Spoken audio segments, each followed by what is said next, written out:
분들이 주로 이곳에 참여하시는 것으로 제가 파악하고 있기 때문에, 그리고 우리 신학대학원에서 공부하시는 분들이라거나 또 목회신학연구원에서 공부하는 분들이 많이 계시기 때문에 이제 지금까지 이제 사회에 걸쳐서는 우리 교수님들께서 또 방법론에 대한 얘기들을 많이 하셨고, 또 가장 적절한 주석, 적절한 해석을 위해서는 어떤 과정이 필요하다, 이런 말씀을 하셨는데, 이제 그런 것들을 우리가 이제 성경 본문에서 어떻게 한번 찾아보고 그것을 유기적으로 적용시켜 볼까, 이런 부분들을 좀 한번 실제적으로 한번 샘플링 한다고 생각하시고 함께 나눠보면서, 또 우리 신학대학원이라든지 또 각 대학원에서 학기말 혹시 성서 관련돼서 논문 쓰시는 분들 또 약간의 팁이 되지 않을까, 그런 생각이 듭니다. 오늘 내용은 이제 크게 두 가지인데, 성서적 설교는 뭐냐, 또 성서적 설교 작성을 위한 전 단계로서 이제 세 가지, 우리 교수님들이 계속해서 말씀하셨던 것이 역사문학 신학에 대한 부분인데, 로마 제국과 유대교의 관점에서 역사적 읽기를 어떻게 하는 게 적절한 건지, 그 다음에 문학적 읽기로서 내러티브와 서신 장르는 과연 어떻게 차이가 있는지, 또 신학적 읽기로서 이제 뭐 다양한 관점이 있습니다만은 전승의 재해석이라든지 생태학적 성서 읽기라든지, 또 예수님께서 요한복음에서 이제 세족식을 통해서 주시고자 하는 그런 가르침이 무엇인지, 이런 것들을 함께 한번 생각해 보도록 하겠습니다. 성서적 설교는 여러분들이 너무나 잘 아시는 것처럼, 또 교수님들께서 지금 몇 차에 걸쳐서 말씀하신 것처럼 한 네 가지 정도의 의미를 담고 있지 않나 생각을 합니다. 우리가 읽는 그 텍스트, 성서 본문의 tek스트는 프루프 텍스트가 아니라 촘촘한 연결망의 구성으로 이해해야 될 대상이다 하는 것이죠. 그래서 우리가 어떤 주제나 또 내가 강조하고 싶은 설교자의 의도를 위해서 닻을 내리는 것이 아니라 오히려 촘촘한 연결망 속에서 우리가 어떤 의미를 도출해야 될 대상이다 하는 것, 그런 의미로 우리가 이제 이해했으면 좋겠다 하는 것이고, 또 텍스트를 역사적인 관점에서 탐색하고 그리고 주석하고 해석해야 된다. 사회적 관점, 문화적 관점, 배경적, 사상적, 뭐 정치, 경제 등등 1세기의 어떤 역사적인 관점을 우리가 주목할 필요가 있다, 이렇게 말씀하신 것으로 정리가 되고, 그 다음에 이제 제가 주로 관심 갖는 부분인데, 이제 장르를 인식하라. 그러니까 이것이 어떤 문학적인 유형과 패턴을 가지고 있는지 그것을 파악해야 된다. 그리고 텍스트를 종합적으로, 그러니까 역사, 문학, 신학이라고 하는 관점에서 분석한 다음에 설교 원고를 작성해야 된다. 뭐 이런 과정으로 우리가 성서적 설교를 정리해 볼 수 있지 않을까 생각합니다. 그럼 먼저 역사적인 읽기라고 하는 부분에 대해서 한번 찾아보도록 할까요? 누가복음 2장 8절부터 14절은 여러분들이 잘 아시는 것처럼 이제 천사가 목자들에게 이제 고지를 내리는 그런 장면인데, 이제 그 장면에 보면 2장 11절에 오늘 너희를 위해 다윗의 곡을 해서 구원자가 태어나셨는데 그분이 그리스도 주님이시다 라고 하는 그런 엄청난 메시지가 들어있죠. 천사가 고지를 내리는 그런 장면을 보면 목가적이고 평화로운 분위기를 풍겨주지만, 성경의 이야기는 그렇게 아름답고 우아한 내용만으로 채워지지 않는다 하는 것을 우리는 너무나 잘 알고 있습니다. 더군다나 갓 태어난 그야말로 어린 영아 예수가 그 당시 로마 황제에게 붙여졌던 그런 칭호인 소테르와 큐리오스라고 하는 이런 타이틀을 차지한다라고 하는 것은 결코 쉬운 문제가 아니었다. 또 이것은 그 당시 역사적인 관점, 정치적인 관점에서 봤을 때 이것은 굉장히 그 새로운 세계가 열리고 있다라고 하는 것을 우리들에게 알려준다. 이제 그 당시에 우리가 잘 아는 타키투스라고 하는 로마의 역사가가 있죠. 그 사람이 그 자기 장인이었고 브리타니아 속주에서 총독을 했던 아그리콜라에 대한 생애를 기록한 그 부분에 보면 로마 사람들에 대해서 아주 악랄하다. 이런 얘기들을 이제 기록해주고 있거든요. 강도떼다, 뭐 무자비하고 탐욕스럽다. 그들은 자기들이 저지른 학살과 강탈을 임페리움이라고 하는 이름으로 장식을 하고 그것을 박스라고 불렀다. 평화라고 불렀다. 그러니까 오늘 우리가 누가복음에 보면 거기 에이레네, 물론 그리그로 있습니다만은 그 평화라고 하는 개념이 거기에서 연결이 되고 있다 하는 것이죠. 이제 로마 제국과의 접촉선에서 우리는 이 텍스트의 역사적인 배경들을 찾아볼 수 있다. 이렇게 보는 것입니다. 2대 황제였던 그 티베리우스는 자기의 그 친위대장이었던 세자루스를 처형하고 그의 자녀들도 모두 살해를 하게 되는데, 또 세자루스를 추동했다라고 하는 이유로 이 또한 로마의 아주 고위층 장군이었는데 푸블리우스 비텔리우스가 결국 자결할 수밖에 없게 이제 그 상황을 몰아가고 있다. 또 티베리우스에 의해서 조성된 숙청의 분위기 속에서 황제에 맞서서 자기들이 방어할 수 있는 대비책은 없었다. 그러니까 이 혐의점을 다른 사람에게 전가하는 것이 그 당시에 현실일 수밖에 없었던 그런 상황에서 우리는 이 누가복음의 예수 탄생 내러티브를 읽게 된다는 것이죠. 본문은 로마 황제에게 붙었던 이 구원자 소테르와 주님을 예수에게 적용함으로써 역사적이고 정치적인 해석의 가능성을 함의해주고 있다. 이렇게 보겠습니다.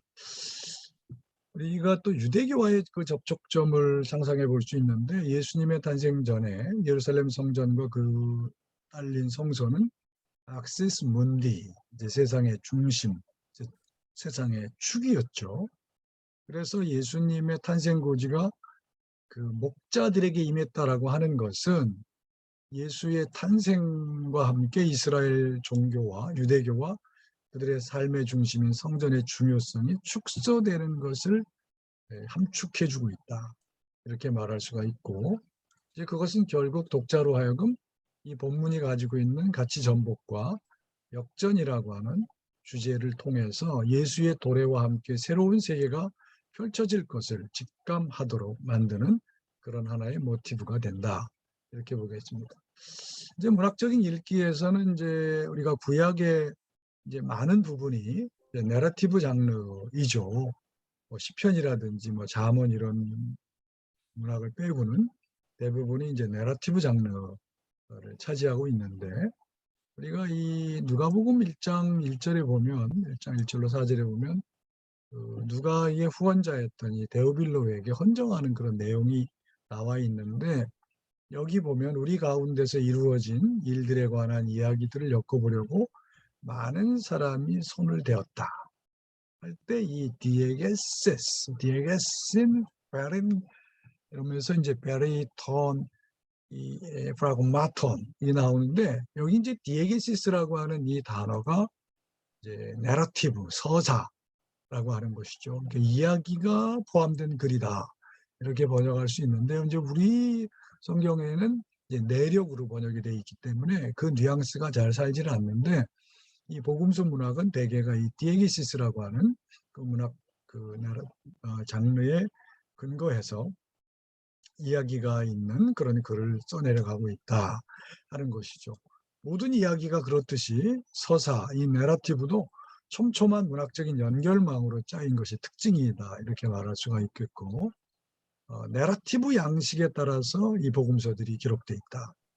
이 에리히 아우바흐라고 하는 문학 이론가 유명한 분인데, 성서 내러티브도 일반 문학 비평의 원칙들에 의해서 연구될 수 있다 이렇게 얘기를 하면서 성서 저자들이 실제를 묘사하는데 적절한 표현 방식으로 내러티브 형식을 선택했다 이렇게 얘기하고 있는데, 그래서 이제 성서가 가지고 있는 이야기로서의 특성에 대한 강조라고 말할 수 있겠죠. 이야기로서의 특성을 제대로 살려내는 독법이 필요하다. 예를 들면 사도행전 11장 24절에 보면 이제 엔 아네르 아가소스 아네르, 이제 착한 사람이다. 이제 물론 이제 바나바에 관한 얘기를 하고 있는데, 그가 이제 성령과 믿음이 충만했다. 근데 이 사람이 도대체 왜 착한 사람인지에 대해서 우리가 촘촘히 짜여 있는 문학적인 구성, 이야기의 구성을 통해서 우리가 상상해 볼 수 있는데, 이 바나바의 서열이 안디옥 교회에서 거기 보면 바나바, 시므온, 루기오, 마나엔, 사울 이렇게 됨으로써 이 안디옥 교회에 있어서 상당히 순서상으로 보면 최으뜸 자리에 있었죠. 그런데 이제 이 사람의 위치가 이제 바울과 바나바로 바뀌면서 서서히 그의 위상이 내려앉는 그러한 사도행전의 내러티브의 전개의 형식을 우리가 보게 됩니다. 그러니까 이 사람이 왜 착한 사람이냐 하는 거죠. 이 물음을 우리가 던져볼 수 있죠. 우리 4장에서 물론 그가 자기의 재산을 다 팔아가지고 사도들의 발 앞에 갖다 줬기 때문에 착한 사람일 수도 있고, 또 여러 가지 측면에서 그가 왜 착한지, 그가 왜 아네르 아가소스인지 우리가 분명히 찾아볼 수 있는 여지들이 있다. 그런데 이 여지는 하나님의 구원 역사에 있어서 바울이라고 하는, 사울이라고 하는 한 자기의 조력자에 있던 그 사람이 오히려 자기보다 먼저 앞서 나갈 수 있는 그러한 자리를 양보했다라고 하는 측면에서 이 바나바의 모습은 세례자 요한의 그 예비자로서의 그 등장과 잘 어울린다, 이렇게 말할 수가 있겠고, 이런 모습은 우리가 사도행전 8장에 보면 그 빌립이 사마리아에 가서 복음을 증거하고 세례를 준 다음에 베드로와 바울이 사마리아에 와서 사마리아 사람들에게 안수를 함으로 비로소 성령의 세례를 받는 이제 이런 장면에서 빌립의 역할을 우리가 예비자로서 이제 보게 되는 이제 그 바나바의 모습은 바로 그런 것 같다. 그러니까 세례자 요한이 예수님의 탄생 내러티브의 앞부분을 장식하는 것처럼 바로 그러한 모습으로 우리가 이해할 수 있겠다 하는 것이고, 우리가 이제 그 다음에 신약성서의 이제 두 번째 중요한 장르 가운데 하나가 이제 서신 에피스톨레라고 하는 장르인데, 발신자의 의도를 적극 반영하는 비교적 짧지만 탄탄한 구조와 규범에 따라서 통일성을 갖추고 있는 그런 문학 양식이 바로 이제 이 서신 장르인데, 이 서신 장르는 이제 설득을 위한 목적이고, 하나의 상황이 있고 특별한 현실적인 이슈가 있을 때 이 편지를 이제 발송하게 되죠. 그래서 이 여러분들이 잘 아시는 것처럼 마르쿠스, 파비우스, 퀸틀리아누스라고 하는 1세기의 그 수사학자 있습니다. 이 수사학자가 그 당시에 이제 웅변이라든지 수사학에 대한 모든 내용들을 이제 압축해가지고 이제 수사학 교본 책을 썼는데, 이제 그 당시에 기본적인 기초 교육에 있어서 일반 교육에서 가장 기초적인 교육이 이제 수사학 교육이었는데, 이 수사학적인 어떤 그런 패턴을 바울이 분명히 수용했을 것이다, 이렇게 바울 연구자들이 이제 함께 보게 되는데, 우리가 설득의 기술에서 보면 이 서신을 파악하는데 굉장히 중요한 구조가 나타나고 있습니다. 엑소르디움이라고 해서 이제 기본적인 뭐 인사라든지 감사라든지 자기 소개라든지 이런 부분이 있고, 그다음에 어떤 내용을 서술해주고, 그다음에 그 서술한 내용을 이제 단락별로 설명해주고, 그다음에 그걸 논증해주고, 그다음에 확증해주고, 그다음에 그것에 대해 반론하고, 그다음에 이제 페로라치오라고 해서 კონ크루지오, 이제 결론적으로 먼저 설명해주는 이제 이런 이 방식을 통해서 이제 설득하는 과정을 이제 우리가 이제 서신을 통해서 확인할 수 있는데, 이제 사도 바울이 소위 레터 라이터로서 이제 서신 발신자로서 바울의 어떤 그 위치가 있지 않습니까? 그죠? 로마의 죄수도 그런 바울의 어떤 신분을 얘기할 수 있겠습니다. 타이틀을. 이제 편지를 서신 발신자로서의 바울, 그도 또한 수사학의 기본 법례를 따랐을 것이다. 그렇기 때문에 우리가 서신을 읽을 때는 그 서신에 촘촘히 전개되는 그 전개의 구성들을 파악하는 예민함이 요구될 수 있다 하는 것이죠. 그러니까 이 부분이 도대체 엑소르디움인지, 파르티오인지, 컨피르마티오인지, 이것이 페로라치오인지, 이런 구분들을 통해서 바울이 강조하고 있는 그런 내용들이 뭔지, 이런 것들을 우리가 이제 찾아볼 수 있을 것 같습니다. 그리고 이제 오늘 내용 가운데 벌써 시간이 많이 가서 신학적인 내용 쪽으로 가보겠는데요. 우리가 이제 전승의 새로운 해석 부분에서 보면 우리가 이제 역사 문학을 얘기하지만 결국은 신학적인 읽기가 필요하겠죠. 하나님은 도대체 무슨 말씀을 하시는 건가? 하나님의 뜻은 예수님의 선포에서 무엇으로 얘기하는가라고 했을 때 신학적 해석, 신학적인 어떤 독법이 중요할 텐데 우리가 이제 전승의 새로운 해석이라고 하는 측면에서 놓고 보면 우리가 유대교의 정체성을 공고히 하는 이 토대가 삶의 자리에서 퓨리티 로가 있고 코쉐르가 있는데 정결법이라고 하는 거 매우 중요하죠. 그다음에 음식 규범 같은 경우, 또 밥 먹을 때 손을 씻는 거, 뭐 이런 것들이 결국은 식탁 교제와 함께 복음서의 내용에서 굉장히 중요한 자리를 차지하고 있는데 우리 초기 그리스도인들하고 유대교 사이에 이제 갈등이 있다라고 하는 것은 복음서에 보면 물론 바울의 편지에도 보면 뭐 그런 갈등의 측면들이 많이 있는데 바로 그런 갈등의 현장에서 이제 율법을 어떻게 해석하느냐 하는 문제가 이제 신학적으로 급부상하게 되는데 예를 들어서 이제 마태복음 같은 경우는 이제 그 정경화 작업에서 마태복음이 신약 성서의 제일 앞자리에 차지하는 그런 문서가 아니겠습니까? 근데 여기 보면 이제 마태복음의 예수 자신과 갈등을 겪고 있는 바리새인들에게 우리도 당신들만큼 율법 구현에 충실하다. 이렇게 얘기를 하시면서 율법을 폐하러 온 것이 아니라 율법을 완성시키러 왔다. 마태복음 5장 17절에 나오죠. 그래서 율법이 요구하는 사항을 무시하지 않았다라고 하는 것을 보여주고 또 5장 20절에 보면 너희 의가 서기관들이나 바리새인들보다 더 낫지 못하면 결국 천국에 들어가지 못한다. 이렇게 얘기해 주심으로 인해서 그 율법과의 어떤 연결성, 연결 지점을 이제 마련해 주고 계신데 또 예수님께서 여러 군데 이제 우리가 그 산상설교의 부분에서 보면 에쿠사타, 오티 엘레세, 토이스, 아르카이오이스 그러니까 옛사람들에게 말한 것을 너희가 들었다. 그런데 에고, 떼레고 휴민 이렇게 해서 나는 너희에게 이렇게 얘기한다. 그래서 예수님의 말씀이 이제 율법의 새로운 해석으로서 하나님의 말씀이 된다.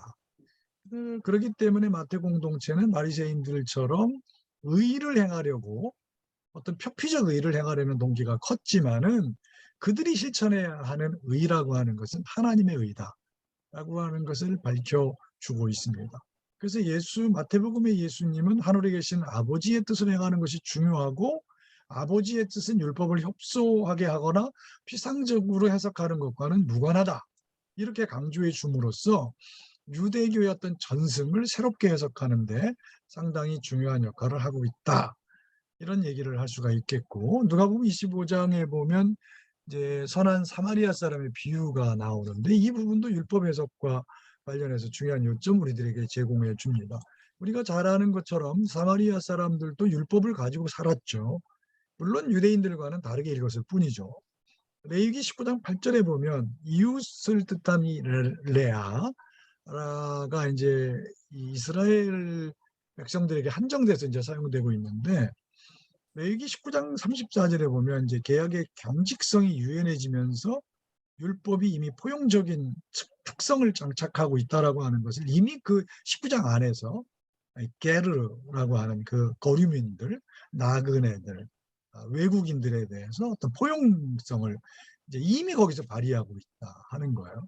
그래서 이 비유에서 예수님의 의도는 이 전승의 새로운 해석을 통해서 이제 펼쳐질 하나님의 나라의 비전을 아주 광대하게 이제 비춰주고 있다 하는 건 우리가 이해할 수 있을 것 같습니다. 그리고 신학적인 읽기에서 생태학적인 성서 읽기 부분 우리가 잠깐 생각해 보면요.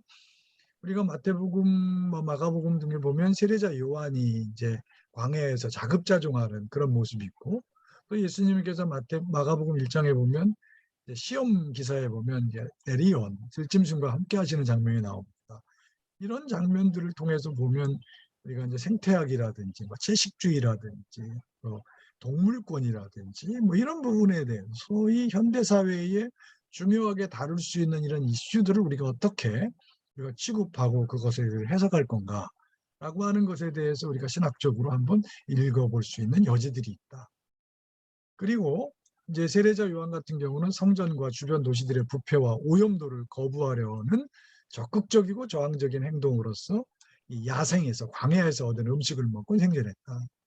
결국은 이 세례자 요한의 실천은 성전의 회복을 기대하는 어떤 영적인 투쟁으로 해석할 수가 있고, 또 세례자 요한의 그 이 제자들이 그 자기 선생으로부터 기도문을 받아서 이제 기도를 암송하고 기도 생활을 하니까 예수님의 제자들도 예수님에게 세례자 요한의 제자들은 그 기도한다는데 우리도 좀 가르쳐 달라라고 하는 이제 이런 패턴에서 놓고 보면 그 제자들에게 그 세례자 요한이 제자들에게 자기 제자들에게 임할 어떤 시험을 견디도록 실제적인 지침을 줬다.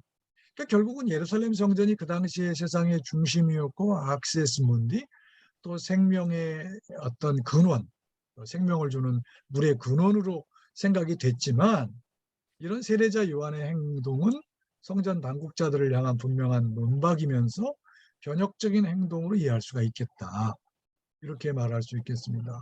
마지막으로 예수님의 그 세족 장면, 우리가 요한복음 13장에 보면 예수님의 어떤 최후의 만찬 기사보다는 예수님의 제자들의 발을 닦아주는 장면이 나옵니다. 이것은 예수님께서 제자들에게 대제사장으로서의 자신의 사역에 동참하라고 하는 정중한 초대로 우리가 이해할 수 있고, 예수님과 당국자들의 어떤 반목은 요한복음에서 이미 드러나고 있죠. 예수님은 자기 몸과 성전을 동일시하고 있고 또 부활을 성전의 재건과 똑같은 맥락으로 제시해주고 있다는 것을 우리가 요한복음에서 발견하는데, 이것은 성전이 하나님의 집, 아버지의 집으로서의 사명을 감당하지 못했다라고 하는 것을 명료하게 고발하는 그런 사건이 되겠고, 결국은 예수님의 부활 사건은 성전 건축자로서 메시아의 역할을 완수함으로써 그가 길과 진리와 생명의 근원 대신 하나님의 영광이 넘치는 성전이 되었다라고 하는 것을 선언해주고 있다.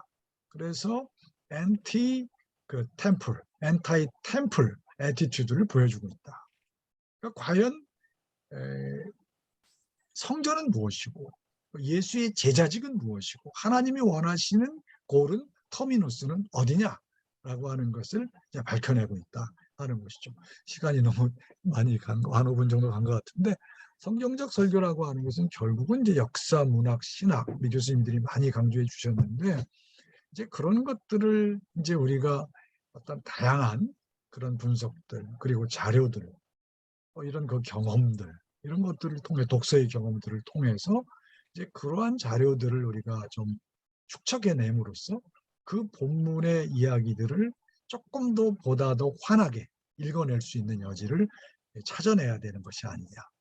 그러니까 설교자가 선택한 본문은 섬처럼 홀로 존재할 수가 없다라고 하는 것, 그 분명히 중요한 것 같고, 우리가 읽는 이 텍스트는 촘촘한 연결망 속에서 존재하고 있기 때문에 성경의 다양한 층의 레이어들을 우리가 디멘션들을 봐야 되고 그 특성들을 파악해야만 된다.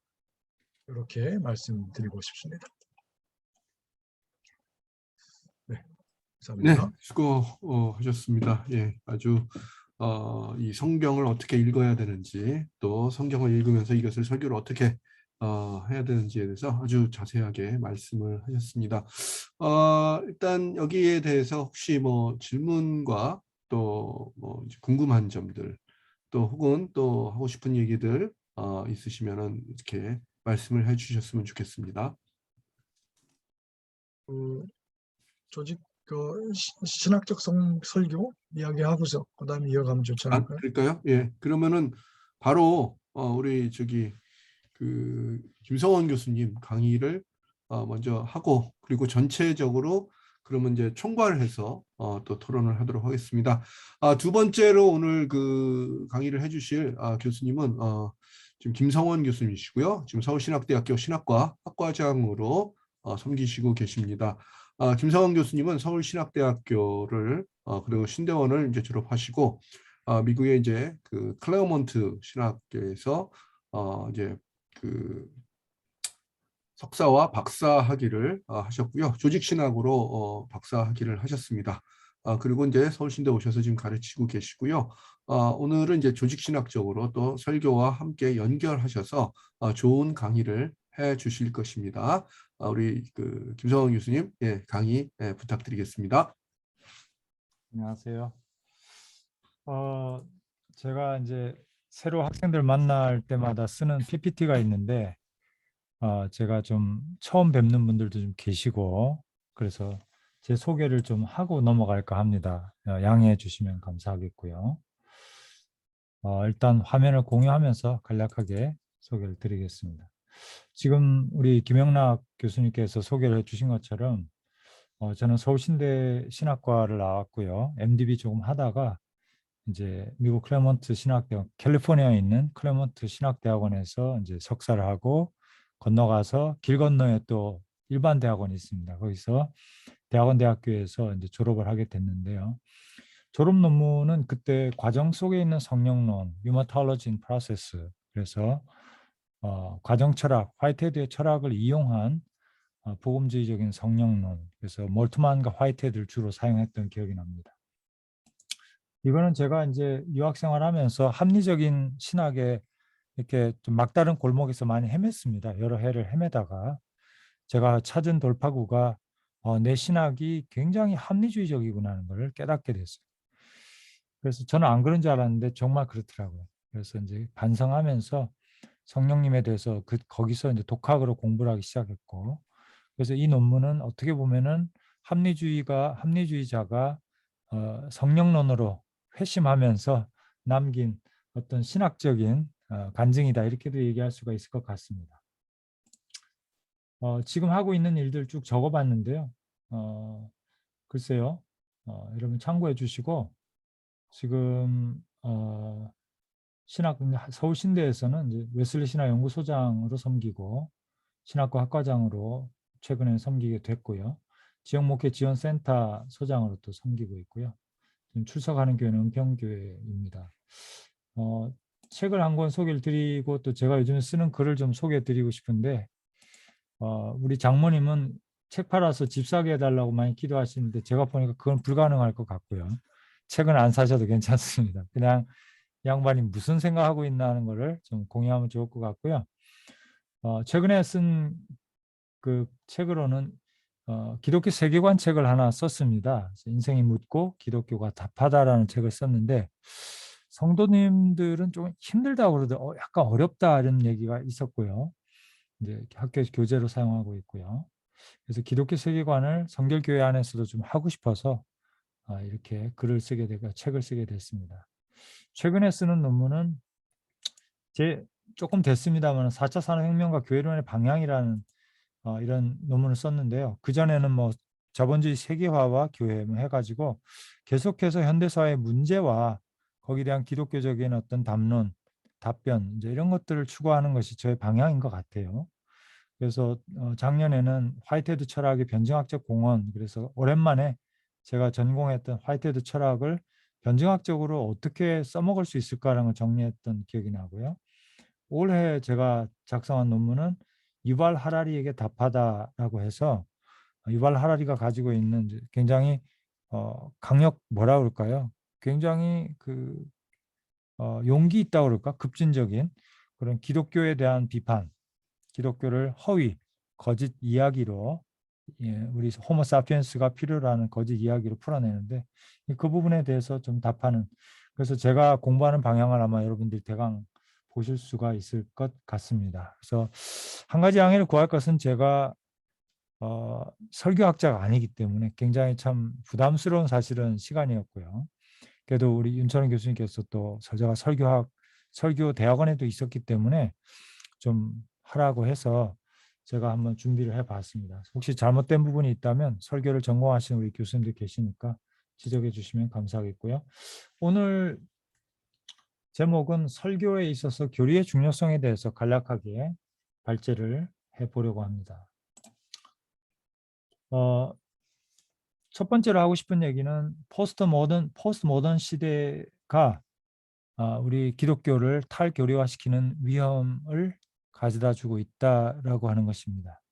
여러분이 잘 느끼시겠지만은 이성적인 거대 담론에 대한 심리적 저항감이 굉장히 강한 시대를 우리가 살아가고 있습니다. 포스트 모던이라는 자체가 모던적인 것으로부터의 탈출이잖아요. 그죠? 그렇기 때문에 이런 모든 종류의 거대한 담론들, 거대한 이야기들, 기독교를 포함해서, 특히 기독교를 포함해서 그런 심리적 저항감이 있고요. 거기에 또 반대급부적으로 감성적이고 체험적인 이야기에 대한 목마름들이 있습니다. 그래서 우리 자신도 그렇고요. 심지어는 저 자신도 딱딱한 이야기를 좋아하지 않습니다. 예, 그래서 정말 이제는 시대가 많이 달라졌다는 생각을 해봅니다. 제가 학교 다닐 때 30 몇 년 전에 벌써 그렇게 됐죠. 그때는 좀 사람이 똑똑해 보이고 좀 무슨 쩍 이렇게 얘기하는 사람들이 굉장히 좀 값이 나가던 시대였던 것 같아요. 예, 그때만 해도. 근데 지금은 30년 지나고 나니까 그때 인정받지 못했던 게 햇소리하고 우스갯소리하고 그런 친구들을 찾아요. 걔 안 왔어? 예, 동기들. 시대가 정말 많이 바뀐 것을 느끼게 됩니다. 그래서 우리가 살아남기 위해서는 정말 감성 지수를 높일 수밖에 없는 시대인데요. 그런데 이제 기독교 전체를 보면은 그 결과로서 이단이 만연한 것을 볼 수가 있습니다. 미국의 교회를 다녀보면 많은 교회들이 우리가 what we believe 해가지고 우리가 믿는 것들 해가지고 첫째 우리는 삼위일체 하나님을 믿고 두 번째 뭐 이런 것들이 주보나 그런 교회 소개문에 항상 어딘가에 껴 있습니다. 근데 한국의 교회를 가보면 그런 어떤 신앙 고백적인 것들이 들어있는 교회를 보기는 거의 어렵죠. 예. 그만큼 교리에 둔감한 시대라고 할 수 있겠죠. 그러나 그 결과로서 상당히 많은 목회자나 이런 교회들이 교리적으로 굉장히 흐려지면서 교리적 문제에 부딪히게 되고 이단에 취약하게 되는 것도 사실입니다. 그래서 역설적으로 얘기하면 감성이 차고 넘치는 원래 감성적인 한국인들이 감성을 강조하는 포스트 모던 시대를 맞이해서 정말 감성 과잉의 시대를 살아가고 있는데요. 여러 가지 부작용이 있지만은 그 중에 하나 가장 결핍된 것은 뭐라 할까요? 비타민 D, 닥트린이 부족하지 않나. 지성적인 설교, 그 중에 교리가 있다고 생각을 해봅니다. 그래서 좋은 부모라면 자녀들에게 정말 결핍된 것을 채워주려고 많이 노력을 할 것 같습니다. 미국의 캔자스시티에 부활교회 Church of Resurrection을 담임하시는 애덤 해밀턴 목사님 계시는데요. 한국에 가끔 오세요. 미국 감리교회 떠오르는 무슨 리더, 지금 현재는 리더로 이제 자리 잡고 계시죠.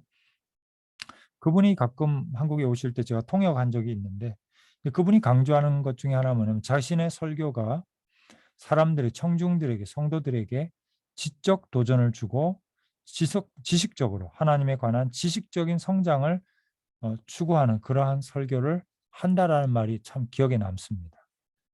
그래서 애덤 해밀턴 목사님은 자신의 설교를 준비할 때 대학에서 강의할 수 있는 정도의 수준을 가지려고 많은 애를 쓴다고 합니다. 이것이 한국 교회 현실에서는 쉽지 않겠죠. 그러나 어쨌든 애덤 해밀턴 목사님이 제시하는 설교의 여러 가지 목적이 있지만 성도들에게 지적인 도전을 주고 자극을 주고 그들로 하여금 하나님을 더 알아갈 수 있도록 성경을 더 깊이 알아갈 수 있도록 그런 챌린지하는 것들을 말씀하고 있습니다. 그렇다면 교리 설교, 교리적 설교의 중요성이 무엇일까를 생각해 보았습니다. 교리라고 하면 교리가 뭘까요? doctrine, Christian doctrine, 혹은 도그마라고도 하죠. 교의, 교의라고 하면은 교회가 인정하는, 교회가 공인하는 교리를 얘기하겠죠. 교리를 나름대로 정의해 본다면은 성경 66권 본문이 가르치는 영원한 진리의 체계적이고 명료한 요약, 제시라고 얘기할 수 있을 것 같습니다. 저도 설교를 준비할 때 바이블 백그라운드 카멘터리, 배경 연구서를 가끔 정도 보거든요. 굉장히 흥미롭고 본문을 살아있게 만드는 좋은 것들이 있습니다. 그러나 또한 우리가 성경 본문을 들여다보는 중요한 이유가 있는데 그래서 아까 우리 윤 교수님 말씀하셨지만은 신학적인 거거든요. 영원한 진리를 거기서 우리는 보려고 하는 거죠. 제가 빌립보서를 읽고 제가 갈라디아서를 읽는 것이 사도 바울이 어떻게 생각했을까 거기에도 관심이 없지는 않지만 근본적으로 제가 그 서신서들을 읽는 이유는 사도 바울을 통해서 그 당시에 그 언어를 통해서 하나님의 어떠한 진리가 나에게 드러나는지 가르쳐지는지를 보고 싶은 거거든요. 그것이 성서를 읽는 가장 중요한 동기라고 생각을 합니다. 다시 말하면 바로 그것은 우리가 성경 안에서 그러한 영원한 진리를 보자고 하는 것이고 그것들을 각각의 본문들이 가르치는 각각의 서신들이 가르치는, 각각의 책들이 가르치는 하나님의 영원한 진리를 요약적으로 체계화시켜 놓은 것을 교리라고 할 수 있겠습니다. 따라서 교리는 포괄적인 성경 연구를 당연히 전제할 것입니다. 좋은 성서학자들, 좋은 성서학이 없이는 좋은 교리가 나올 수가 없을 것입니다. 사실은 마틴 루터가 칭의의 구원을 발견하게 된 것도 그가 성경을 연구하면서 나온 것이죠. 예. 그래서 교리는 정말 포괄적인 깊은 정확한 성경 연구를 전제하는 것이 분명하고요. 그래서 성서신학에 큰 빚을 지고 있고, 그리고 동시에 또한 역으로 정리된 교리는 성경 전체를 읽는 해석학적 관점을 제공하는 것도 사실일 것입니다. 종교개혁자들이 예수 그리스도와 대속을 발견했을 때 그것이 성경 전체를 읽는 하나의 키가 됐죠. 그래서 우리는 구속사적으로 지금 성경을 읽어내고 있습니다. 바로 이것이 교리의 힘이죠. 그것은 성경에서 나온 것이고, 그리고 성경의 다른 본문들을 볼 수 있는 또 하나의 원리가 되는 것이겠죠. 반면에 이러한 교리적 성경 읽기, 성경을 전체로서 읽기죠. 말하자면 그것에 게을른 사람들은 상당히 많은 문제를 발생시키는데요. 그 중에 한 분이 아마 김용옥 교수인 것 같고요. 자기 나름대로의 성경 요한복음 읽기, 자기 나름대로의 그다음 도마복음 읽기, 이런 것을 통해서 상당히 지금 우리가 알고 있는 기독교를 비판하면서 상당히 많은 문제를 일으키고 있고요. 심지어는 N.T. 라이트와 같은 정말 잘 알려진 신약 성서학자도, 제가 물론 제 관점에서 보는 것이지만 제가 좀 들여다보니까 이분이 굉장히 교리적인 얘기를 많이 해요. 그렇기 때문에 조직신학자로서 제가 응답을 안 할 수가 없어서 논문을 2개를 썼던 기억이 나는데요. N.T. 라이트 같은 경우 보면은 그런 성경 전체의, 또 종교개혁자들의 성경 읽기의 원리, 교리적인 센시티비티, 감수성, 이런 것들이 조금 부족하신 것 같아요. 그렇기 때문에 본문에서 충실하게 본문을 다시 교리적으로 읽어내는 작업을 하시는데 상당히 많은 문제를 또 구원론적으로 안고 있다는 것을 발견합니다. 결과적으로 교리는 모든 성경적 설교의 뼈대를 이루는 것이다 라고 얘기할 수 있을 것 같습니다. 마치 우리 몸에 뼈가 없다면 우리가 행동하기도 어렵고, 걷기도 어렵고, 뛰기도 어렵고, 짐을 지기는 어려울 것입니다. 그래서 교리는 우리 지금 당장 보이지는 않지만 우리 몸에 골격을 이루듯이 좋은 성경적 설교에 골격을 이루고 있다, 이렇게도 말씀드릴 수 있을 것 같습니다. 교리는 그러면 체험과 감동과 무관한 것인가? 그렇게 생각하지 않습니다. 왜냐하면 참된 성경적 교리는 누가 어떤 철학적으로 고안하거나 만들어낸 것이 아니라 참된 이야기겠죠. 하나님의 참된 이야기에 근거하고 있고요. 구속사적인 이야기에 근거하고 있고, 영원한 이야기이고요. 그리고 사실성과 함께, 역사적 사실성과 함께 다른 것과 어떤 것과도 비교할 수 없는 감동과 수많은 체험들을 품고 있는 것이 사실입니다. 그죠? 다르게 얘기하면 교리를 우리가 명확하고 깊이 있게 이해할 수 있다면 정말 그것 속에서 진한 감동과 온갖 체험들을 우리가 스토리로 끌어낼 수 있는 그러한 또 원천이 될 수 있다, 이렇게도 얘기할 수가 있을 것 같습니다. 예를 들어서 사도 바울이 로마서를 기록하고 갈라디아서를 기록했지만, 특히 로마서 같은 경우는 굉장히 딱딱하게 우리가 어렵게 느껴지기도 합니다만은, 그러나 사도 바울의 거기에는 자기의 전 살아온 일생을 돌아보면서 예수 그리스도와의 만남을 통해서 재구성한 유대교의 교리에 대한 완전한 새로운 버전, 그죠? 이런 것들이 고백적으로 들어가 있는 거거든요. 그래서 오호라 나는 공고한 사람이다. 그러니까 그에게 있어서는 교리와 신학과 이론과 이 모든 것들이 자신의 삶과 엮여 있다는 거죠. 갈라디아서도 마찬가지입니다. 그래서 우리는 로마서나 갈라디아서를 읽을 때 정말 그것을 하나의 교리서로만 읽을 것이 아니라 그 안에 담겨 있는 정말 엄청난 깨달음과 고백과 체험들이 또 숨어 있는 것을 보게 되죠. 제가 지지난주에 토요일 날인가요? 한 2, 3주 전에 기독교 변증 컨퍼런스에서 발표한 글이 하나 있습니다. 그것이 예수 구원의 탁월성인데요. 그 글을 좀 제가 PDF로 여기다 올려드리려고 합니다. 잠시 후에 여러분들 한번 보시고, 거기서 얘기하고 싶은 건 뭐냐면 우리 구원론에서 다루는 칭의, 양자됨, 뭐 중생, 성화, 영화 이런 신학적인 그 교리적인 것들이 있지 않습니까?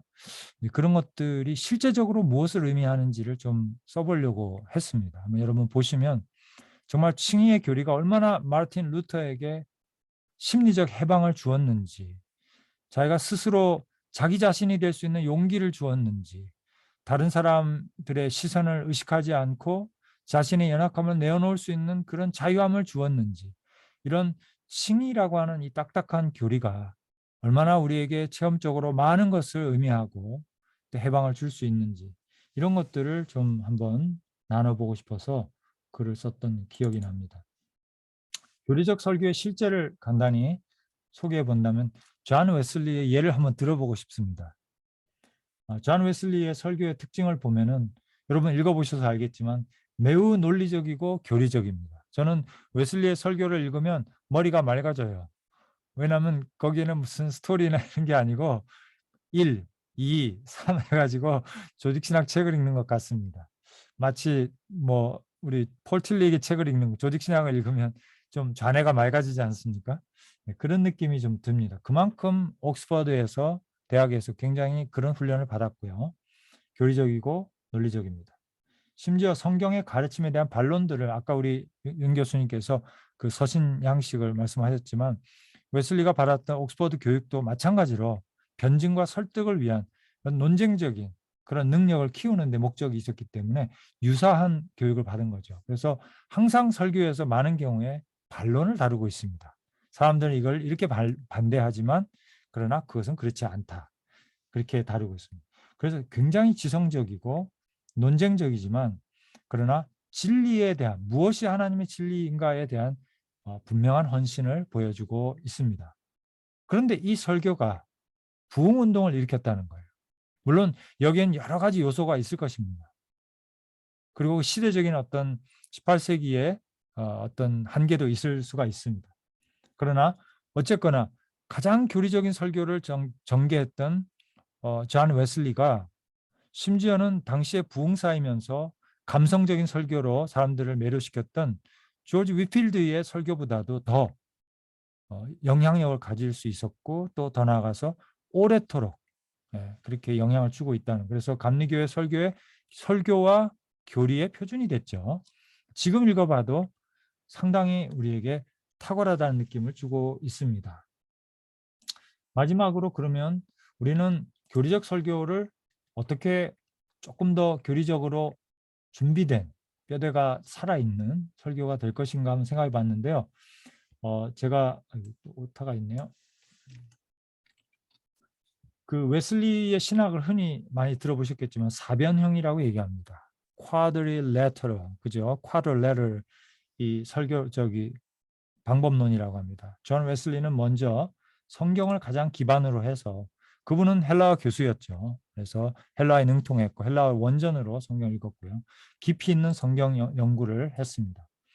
두 번째, 그는 끊임없이 독서를 했던 사람이죠. 그래서 평신도 설교자를 세울 때 그가 권고한 것 중에 하나가 뭐냐면 하루에 5시간에서 6시간 책을 읽어라. 그렇게 인스트럭션을 줬습니다. 공식적으로. 그리고 경험. 웨슬리는 또한 많은 기도가 있었고 많은 영적인 체험들이 있었습니다. 사실 존 웨슬리야말로 이 당시 앵글리칸 처치, 이 당시의 그 영국 교회, 국교회의 경험이라고 하는 신앙적인 경험, 체험이라고 하는 요소를 받아들인 사람이거든요. 그래서 경험이라는 것이 가장 웨슬레적인 것이라고도 말할 수 있을 정도죠. 그리고 전통, 교부들의 주석을 굉장히 깊이 있게 섭렵했기 때문에 그의 성경 이해가 정통적이고 그리고 틀림이 없다는 것을 우리가 볼 수가 있고요. 그리고 마지막으로 제가 한 가지 덧붙이고 싶은 것은 성령입니다. 성령님의 조명을 끊임없이 추구했던 영적인 측면이 있습니다. 그렇기 때문에 오순절 운동 이런 것들이 이제 웨슬리의 부흥 운동으로부터 미국으로 건너가서 결국은 이제 오순절 운동으로 꽃이 피었다, 이렇게 얘기할 수 있는데요. 그래서 존 웨슬리는 이러한 밸런스, 이런 통전적인 설교 준비를 했다라고 말씀을 드릴 수가 있고, 그래서 이것을 성경을 이성적으로 성경 조직 신학을 했던 존 칼뱅처럼 웨슬리 자신도 비록 부흥사였고 설교자였고 전도자였지만 항상 성경을 이성으로 그것을 교리적으로 정리해서 설교에 담는 것에 항상 애를 썼던 사람이다. 이렇게 말씀을 드릴 수가 있겠습니다. 뭐 두서없이 말씀을 드렸습니다만 결론을 맺자면 성경적 교리적 설교가 필요한 시대라고 생각이 됩니다. 역설적으로 더 중요한 시대라고 생각하고요.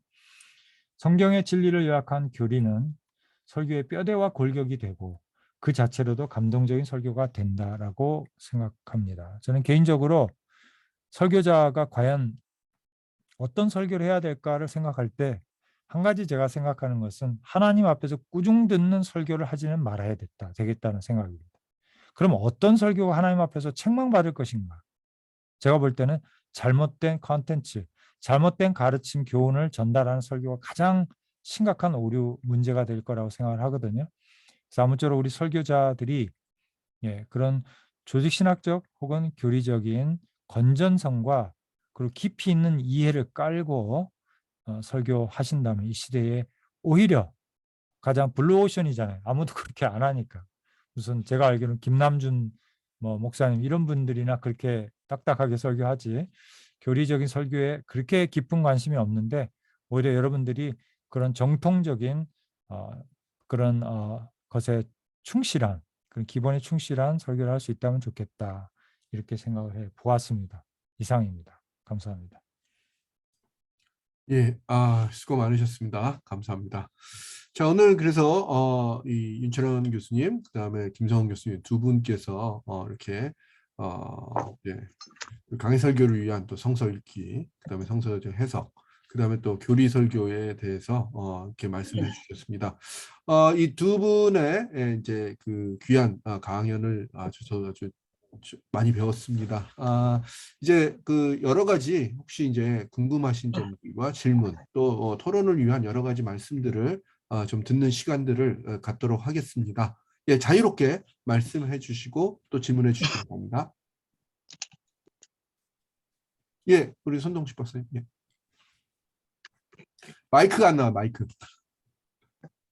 죄송합니다. 원래 오늘은 제가 오늘 질문을 안 드려야지 사실 좀 결심을 하고 들어왔는데 오늘 두 분 교수님 너무 묵직한 주제를 다루셔서 질문을 안 올릴 수가 없습니다. 사실은 한 질문이 4가지 정도인데요. 제 개인적으로 너무 중요하고 현대 설교의 중요한 빛을 다른 전공에 주실 것 같아서 그래서 제가 너무 욕심을 낼 수는 없고 우선 김성원 교수님, 윤철원 교수님 좀 각각 개별적으로 좀 2개의 질문 올리고 혹시 끝 지점에서 우리 김 교수님 시간이 만약 남으면 우리 끝났을 때 한 번 더 시간 주시면 좀 동일한 질문을 2분의 성사학자 조직신학교 의견을 좀 듣고 싶습니다. 먼저 김성원 교수님 제가 그 너무 좀 제가 많이 공감이 가는 부분이 교수님 우려하셨던 그 포스트 모던 시대의 탈교리의 위험, 감정적 체험적 설교의 요구로 인한 이단의 만연이 어쩌면 현대 설교학이 기여한 바가 있습니다. 죄송스럽지만 아시는 바처럼 현대 소위 신설교학이 이제 기존의 교리적 강해적 설교보다는 아시는 바처럼 이제 체험적이고 또 경험적이고 참여적인 소위 기납적 내러티브 설교를 강조하다 보니까 현대 신설교학 관점에서는 현대 설교학의 흐름인데 요 30-40년간 그 방법을 채택할 경우는 교리 자체가 좀 약해질 수밖에 없는 좀 위험이 있습니다. 형식 자체가 어느 정도 컨텐츠에 영향을 주기 때문에 제가 개인적으로 대단히 설교학으로 하는 큰 고민인데요. 과연 신설교학 혹은 현대 설교가 강단을 구원할 수 있을까? 제가 거기 좀 미심쩍은 좀 그게 있거든요. 이제 내러티브나 기납적의 유용성에도 불구하고 이 대단히 중요한 어떤 길의 선택인데 김성 교수님 말씀하신 것처럼 그 교리로부터 이탈할 때에 떨어질 수밖에 없는 그 위험 혹은 어떤 깊이로 나가지 못하는 부분 이런 부분에서 좀 고민이 있는데 우리 교수님 말씀하신 것 김남준 목사님 같은 경우는 마틴 로이 존스 아마 현대 가장 대표적인 아마 교리 설교자가 마틴 로이 존스 같아요. 13년간 로마서 교리 강의를 했고 8년간 에베소서 아마 조직신학자들 좋아하실 것 같은데 또 그의 후임이었던 알티 캔달 같은 경우 한 3년 정도 교리 설교를 했었습니다. 그런데 다시 가장 핵심적인 좀 질문을 제가 우리 교수님이 올리면 이 교리 설교의 필요성, 현대 설교학이 실수할 수 있는 그 지점을 잡아줄 수 있는 게 교수님이 강조하신 교리 설교의 중요성에도 불구하고 현실 강단에 그것을 사용하지 않는 이유는 결국 그 청중 혹은 현장의 어떤 욕망을 거절하기에는 너무 그 유혹이 크기 때문인데, 교리 설교의 깊이에도 불구하고 그것이 청중의 흥미를 잡는 부분은 여전히 좀 어렵다라는 그런 부담감이 현장 설교자에게 있는 것 같습니다. 그래서 최근에 보면 맥그라스 같은 경우는 포스트 모던 시대의 예수 전하기 위해서 다시 내러티브의 중요성을 강조한 바가 있습니다만은, 교리 설교의 중요성을 누구나 동의는 하는데, 그러나 어떻게 그 교리 설교가 현재 청중에게 흥미롭게 또 몰입감 있게 들리게 할 수 있을까라는 좀 방법론에 관해서 이 강을 어떻게 건너게 할 것인가라는 관점에서 제 개인적으로 이 구설교학과 현대설교 이 강을 어떻게 다리를 놓을 것인가 관점에서 혹시 우리 김성 교수님이 교리 설교를 어떻게 현대 강단에 들리게 할 것인가 좀 의견이 듣고 싶습니다. 예, 사실 뭐 그런 지식적인 문제로 많이 고민하면서 지금까지 왔기 때문에 이제 참 저에게도 와닿는 질문인데요. 제가 말씀드리고 싶은 것은 교리 설교는 인기가 없겠지만 교리적 설교는 꼭 필요하고 하다는 거. 그러니까 우리가 뼈대를 곧 전면에 내세우는 건물은 흉측하게 보일 때도 있지 않습니까?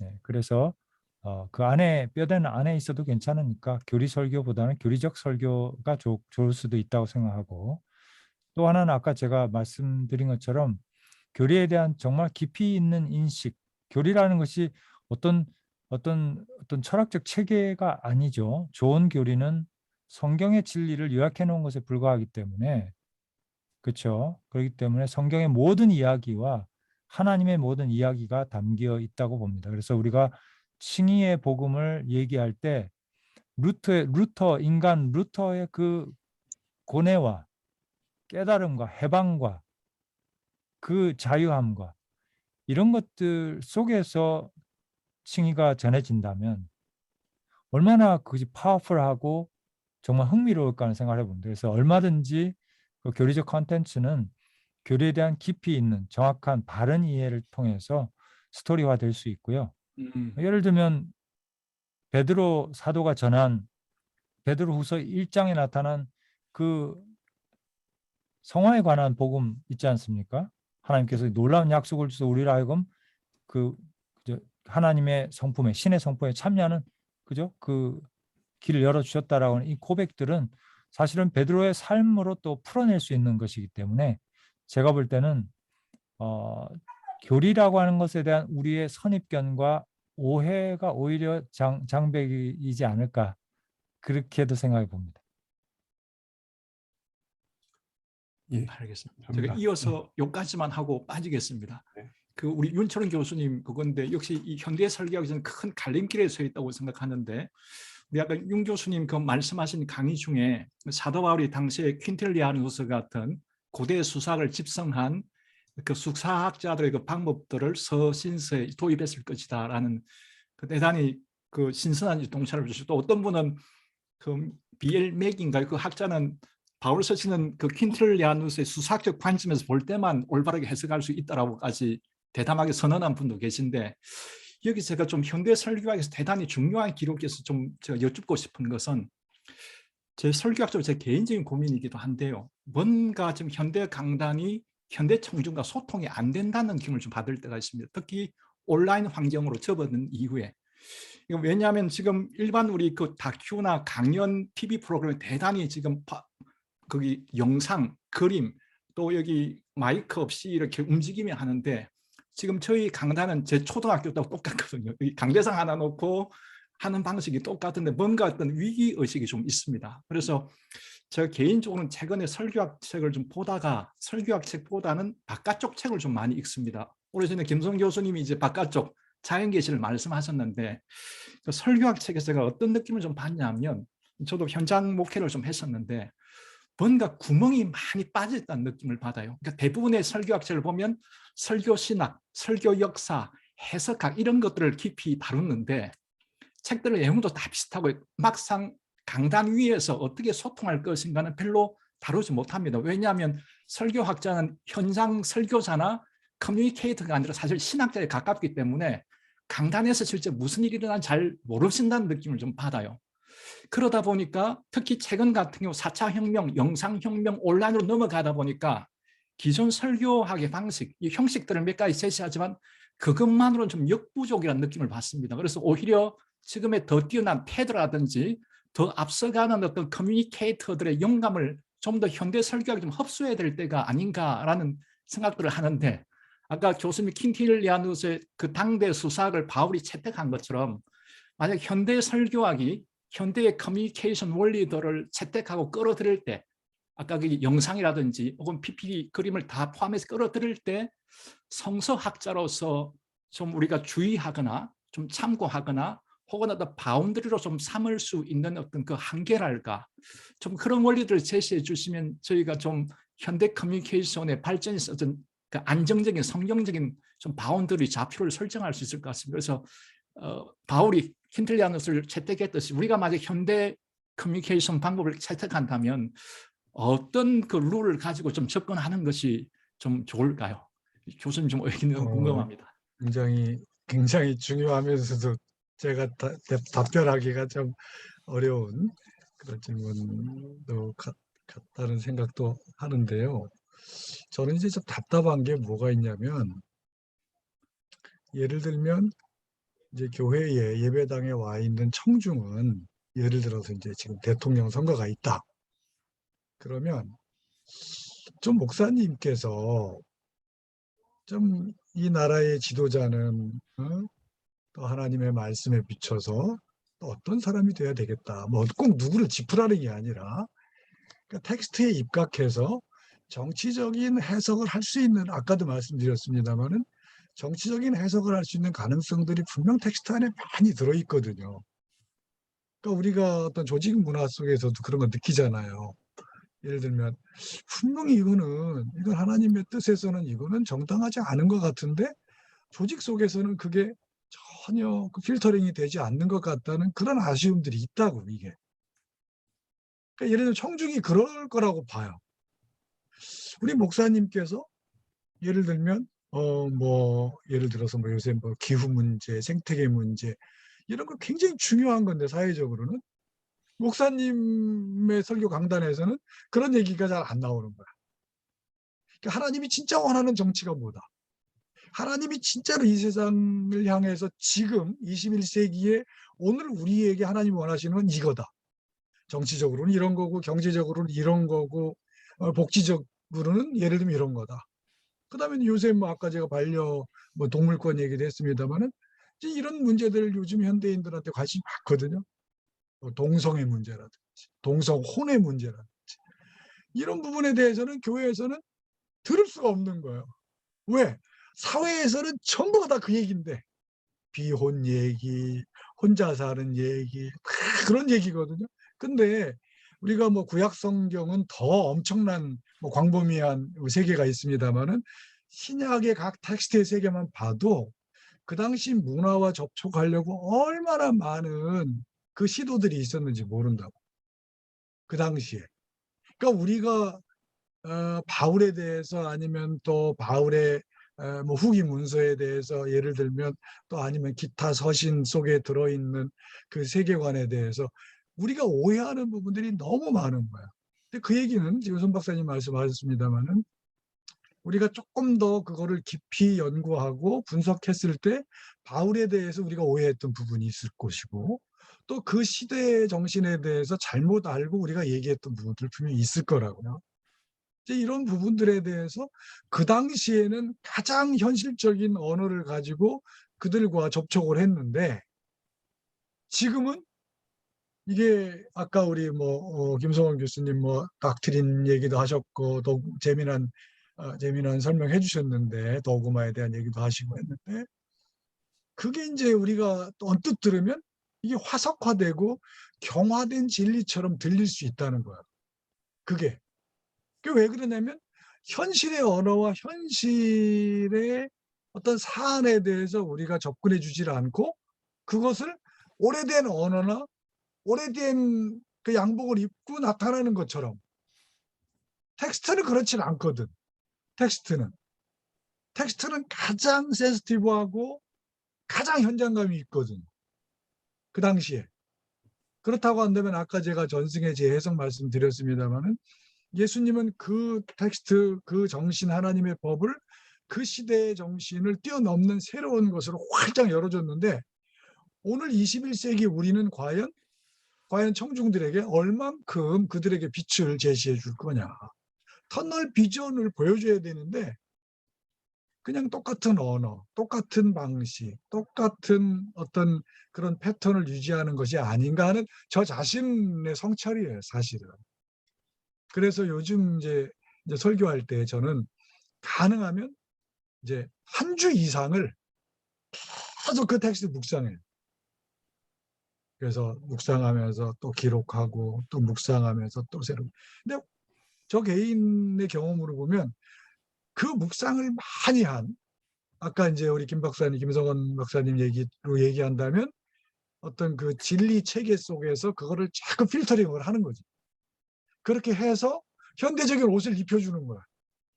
현대적인 옷을 입혀주면 청중의 반응은 훨씬 더 이 정성스럽게 들어요. 제가 그걸 느낀다니까. 우리 목사님 뭔가 묵상이 깊으시다 이거예요. 그 우리한테 딱 들어맞는 그 말씀을 하신다 지금. 그래서 저는 이제 그런 패턴을 좀 유지하고 싶다. 우리 손 박사님 뭐 고급 질문에 제가 어떻게 고급스럽게 대답을 하지 못해서 미안한데 이제 그런 어떤 그 텍스트 안에서의 그 치열했던 모습들이 우리가 설교자의 언어로 들어올 때 너무나 경화되고 딱딱하고 너무 조금 다른 뉘앙스의 도그마틱한 것으로 들리지 않도록 유념해야 되겠다. 그러니까 진리는 분명히 있다. 아까 김성원 교수님 도그마 닥트리는 나 진리라고 받아들이고 그건 받아들이고 복음의 본질로 받아들이고 도그마를 좋은 의미로 그리고 그걸 현대적으로 우리 현실 청중의 필요에 대응해주고 또 그들을 좀 시원하게 좀 해주고 예를 들면 정치 문제 뭐 아까 조금 말씀 좀 길어져서 죄송한데 예를 들면 대통령 선거다. 그러면 청중은 다 대통령 선거가 어떻게 될지 궁금한데 목사님은 천상의 위에서 쫙 얘기하시는 거야. 천상의 언어로만. 모든 것은 헛되다. 조직신학자 그런데 불편하시겠는데요. 조직신학끼리 이런 거 싫어하시죠. 그런데 아니 난 우리 김성환 박사님 그 도구마 그거는 나는 공감해요. 무슨 말인지 네. 공하는데 예를 테이블 들어서 맞추는 거지. 하나님의 정치가 분명히 있거든. 복음서에. 그 정치 얘기를 하면 되거든. 그런데 그거를 맞습니다. 구원으로 얘기한단 말이야. 항상. 그 그걸 은혜로 얘기하고. 예, 사실 지금 그 말씀 어. 하시니까 저도 조금 덧붙이고 싶은 게 있는데 우리 윤 교수님 말씀 끝나시면 조금 더 네네네. 그냥 말씀- 계속 가셔요. 그래 받아서 말씀을 드리면 이제 그 교리의 적용성 그죠? 이제 이런 부분들이 하나님의 진리를 이 변화하는 세상의 문제들에게 어떻게 적용할까라는 것도 사실은 목회자가 고민할 부분이죠. 그죠? 왜냐하면 설교는 이번 주 주일날 성도들에게 주시는 하나님의 이 컨텍스트 속에 주시는 하나님 말씀 텍스트이기 때문에 결국은 그 적용하는 자로서 설교자가 그 기능을 해줘야 되는 거 분명할 것 같고요. 그래서 저도 사실 아까 제가 하는 작업들을 소개해드렸던 이유가 바로 그 작업을 하고 있거든요. 저는 지금 신학 공부 안 하고 어떻게 하면 이 교리적인 것들, 우리가 바랐던 구원론적인 그것들, 맨날 우리가 반복해서 가르치는 것들, 이것들이 so what?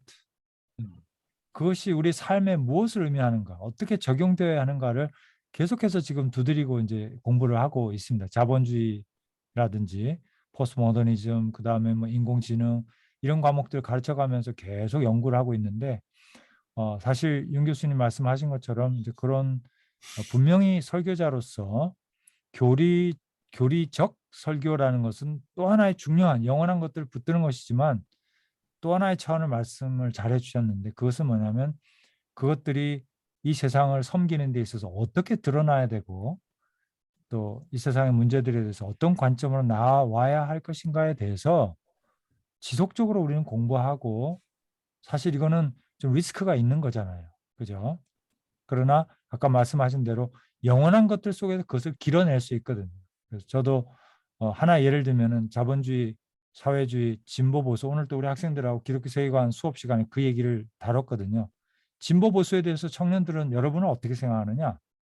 여러 가지 얘기가 나왔는데 뭐 20대, 30대의 보수화 얘기도 나오고 또 탈이념화 이런 것도 나오고 아주 실용주의적인 접근. 나한테 이 사람, 이 후보가 어떤 의미냐, 뭘 줄 수 있냐 이런 것도 나오고 많이 얘기가 나왔는데, 그러나 윤 교수님 말씀대로 기독교는 거기에 대해서 정말 할 말이 많다고 생각하거든요.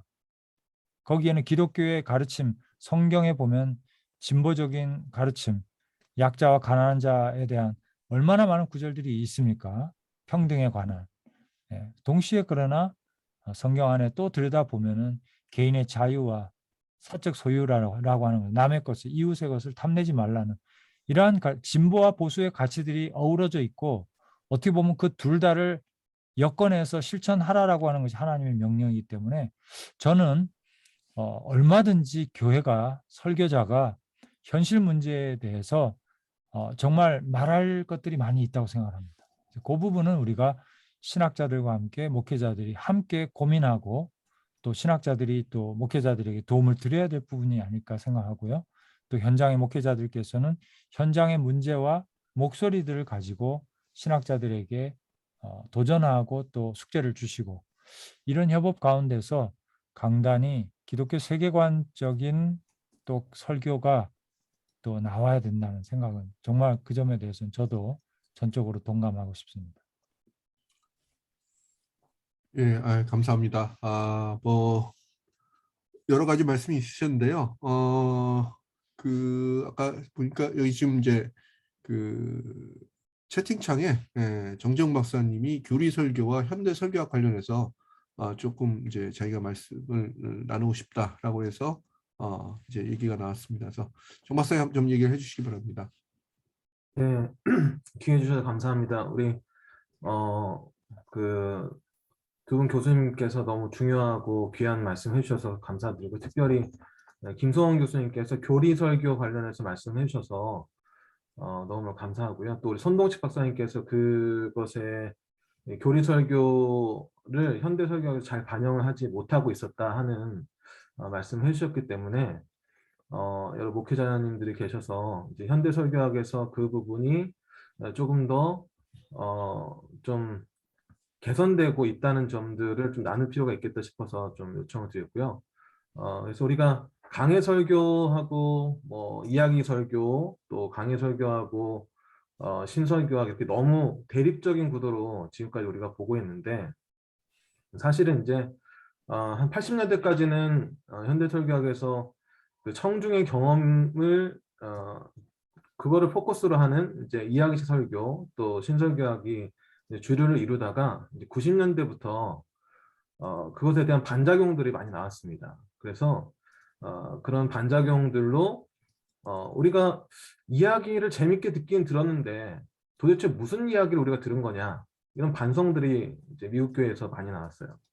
그래서 그러면서 나온 얘기가 이제 탈자유주의 설교학이라는 건데요.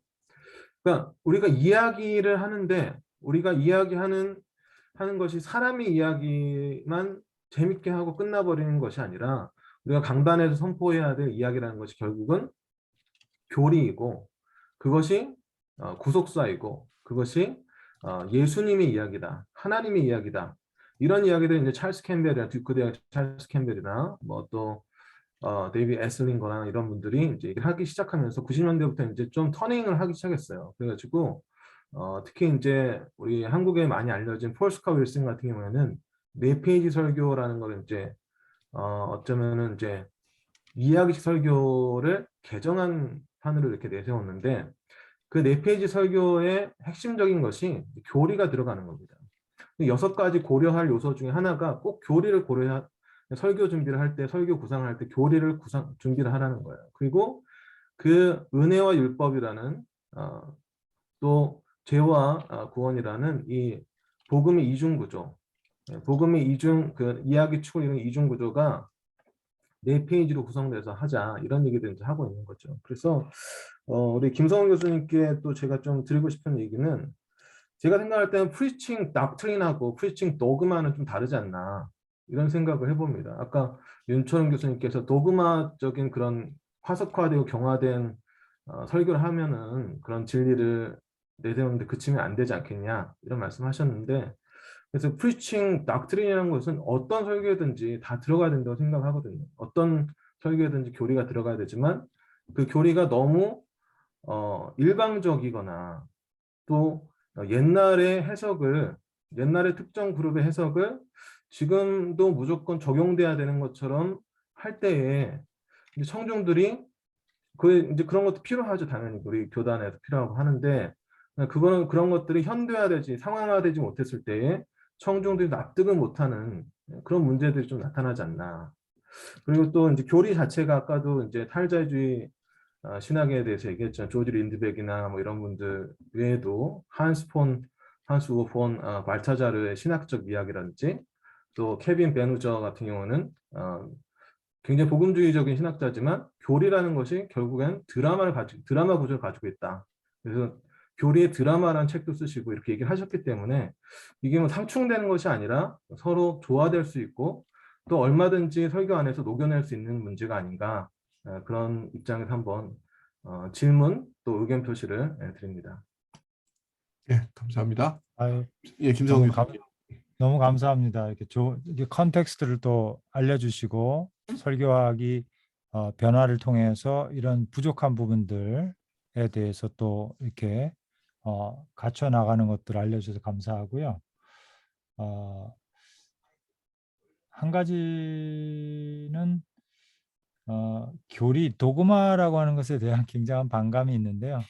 도그마라는 것이 아까 말씀드렸는데 이제 객관적으로 그냥 얘기하자면 교회가 공인한 신학적인 교리 이렇게 얘기할 수 있는데 그런 의미에서는 좋은 닥트린이나 도그마나 의미상은 같다고 할 수 있는데 다만 이제 그 커너테이션이 역사적으로 너무 나쁘게 쓰여왔기 때문에 미국에서는 거의 조직 신학이라는 말도 안 쓰죠 요즘에 그죠? 그럴 정도로 용어들이 많이 순화되고 그렇게 과거에 경직된 용어들을 안 쓰는 경향이 있는 것은 사실입니다. 그러나 이제 제가 말씀드리고 싶은 것은 좋은 도그마, 좋은 이제 교리들 얘기하는 거고요. 좋다라는 것은 성서적인 것을 얘기하는 거죠. 칼뱅의 신학이 참 좋은 신학이다라고 생각되는 건 뭐냐면 본인이 그 의도에 있어서 철저하게 성서적이기를 원했기 때문에 그걸 넘어가거나 덧붙이기보다는 그래서 성서가 말하지 않는 것에 대해서 본인도 말하지 않으려고 했던 그런 노력들이 있었기 때문에 참 좋은 조직 신학이다라고 그 의도에 있어서 적어도 그렇고요. 그래서 크리스틴 헬머나 이런 분들이 지적하는 것처럼 교리라는 것은 하나의 이상일 수도 있다. 왜냐하면 합의의 과정을 필요로 한다. 뭐 이제 여러 가지 이제 그런 해석학적인 문제가 교리에도 있죠. 그런 것이 있지만 너무 복잡하게 생각할 것이 없이 우리가 이미 모든 교회가 2000년 동안 고백해온 것들, 삼위일체 하나님에 관한 고백, 또 예수 그리스도가 우리를 위해 죽으셨다라고 하는 대속적 죽음에 대한 고백들, 이러한 교리들 그리고 하나님이 세상을 사랑하시고 지금도 새롭게 만드시고 계시다라는 것, 또 주님이 다시 오실 것이 이런 가장 기본적인 것들에 대해서 우리가 깔고 그것을 성도들에게 가르쳐주기 원하는 이제 그런 것이 교리적 설교라고 할 수 있고요. 그래서 그런 점에서는 본다면은 그 벤 후저 같은 분 책을 보면은 이제 신학을 이야기로 풀어 나가려고 하는데 문제는 뭐냐면 이제 이것을 다원주의적이고 그런 어떤 시대 정신과 조화를 자꾸 시키려고 하다 보니까 기독교의 이 이야기, 구속사적 이야기가 하나의 이야기로 들려지는 데서 끝나는 그런 아쉬움이 또 있는 것 같더라고요. 그래서 우리가 얘기하는 거는 그 정도는 아니고 정말 왜 다른 이야기, different story잖아요. 그러나 그 애가 집 나갔다가 들어오는 속에 그런 것들은 언제나 있는 이야기지만 가출 청소년의 이야기는 있지만 그러나 주님께서 우리에게 가르쳐주신 들려주신 그 가출 소년의 이야기는 그 안에 하나님의 구속의 어떤 유일한 그러한 이야기들이 담겨 있기 때문에 좀 다른 이야기다. 특별한 이야기다. 메타 디스코스다. 뭔가 근본적인 어떤 차이를 얘기할 수 있어야 된다고 보니까 신학계에서도 많이 노력하는 것 같은데 그러나 우리가 그런 부분에서 교리적 충실성 이런 것들도 생각을 해야 되지 않나 이렇게 생각을 해봅니다. 그 첨언에서 이제 우리가 교리 얘기를 하다 보면 이 교리가 성서나 성서학하고 좀 별개인 것처럼 자꾸 이해가 될 때가 있어요. 그런데 문제는 뭐냐면 우리가 이 교리라고 하는 것이 성서 베이스가 되지 않을 때는 그거는 교리일 수 없고요. 정통 교리일 수가 없기 때문에 교리라고 하는 것이 결국은 성서와 긴밀한 개념으로 놓고 봤을 때 이 교리적 설교라고 하는 것은 즉이 당연한 얘기고 또 성서 베이스의 텍스트에 근거한 설교라고 할 때는 그 함의 속에는 이미 교리적 설교라고 하는 게 어느 부분 함의돼 있다 이렇게 본다고요. 그리고 왜 그 말이 가능하냐면 우리가 신약 성서를 예를 들어 놓고 보면 예수님의 30년대의 하나님 나라 선포 그것이 그 아무리 바울이 뭐 복음서보다 먼저 기록됐다 하더라도 이미 그것은 오럴 트래디션이나 리튼 트래디션 구두 전승이라든지 기록 전승이라고 하는 기간을 통과하고 있다고요. 그러니까 이 통과하고 있다고 하는 것은 이미 교회의 형성기에 이미 그들의 신앙 고백 안에는 우리가 쉽게 얘기하는 교리라고 하는 뼈대와 근거가 자리 잡고 있다 이거죠.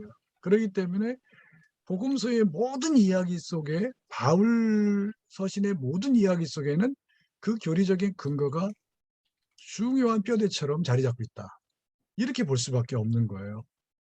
그런 측면에서 성서와 교리, 성서와 설교, 성서와 기타 다른 학문의 연결이라고 하는 것에 대해서 우리는 주저할 필요가 없다.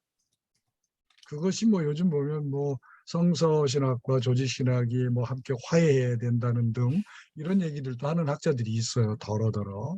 그런 심포지움도 있고. 그런데 우리가 복음적인 섹터에서 우리가 볼 때는 우리가 동일한 해석학적 공동체에 동일한 고백이 있거든요. 그렇기 때문에 그것은 그렇게 우리에게는 그 문제가 될 수가 없다고 저는 봅니다. 복음주의라고 하는 이 해석학적 공동체 안에서는 우리가 통일된 기반의 근거가 있다. 신앙 고백이 있다. 예, 그렇게 말씀 감사합니다. 나누고 싶습니다. 예, 뭐 제가 사회자지만 저도 궁금한 것도 있고 또 이렇게 말씀 좀 드릴 것도 있어가지고 몇 마디 좀 첨언하자면, 그러니까 아까 이제 우리 윤철영 교수님께서 말씀하셨듯이 이제 이 상황에 있는 그 현상들에 대해서 목회자들이 적절하게 대응하지 못하는 설교들을 함에 있어서 제가 이제 드는 생각들은 아까 이제 말씀하셨듯이 뭐 역사적 읽기, 그 다음에 뭐 내러티브적 읽기 뭐 이렇게 쭉 했는데 그 목사님들이 너무 성경에만 이렇게 집중을 하시고 그 얘기를 그대로 하시려고 하시는데 저는 거기서 또 실존적 읽기가 나와야 된다고 생각을 하거든요. 그러니까 이 지금 현재 있는 우리 상황 안에서의 성경과 지금 실존을 어떻게 연결시킬 것인가. 저는 여기서 교리적 설교, 그러니까 쉽게 말해서 그 웨슬리가 얘기했던 이제 이 사변형적인 이런 요소들이 뽑아져 나와서 그걸 가지고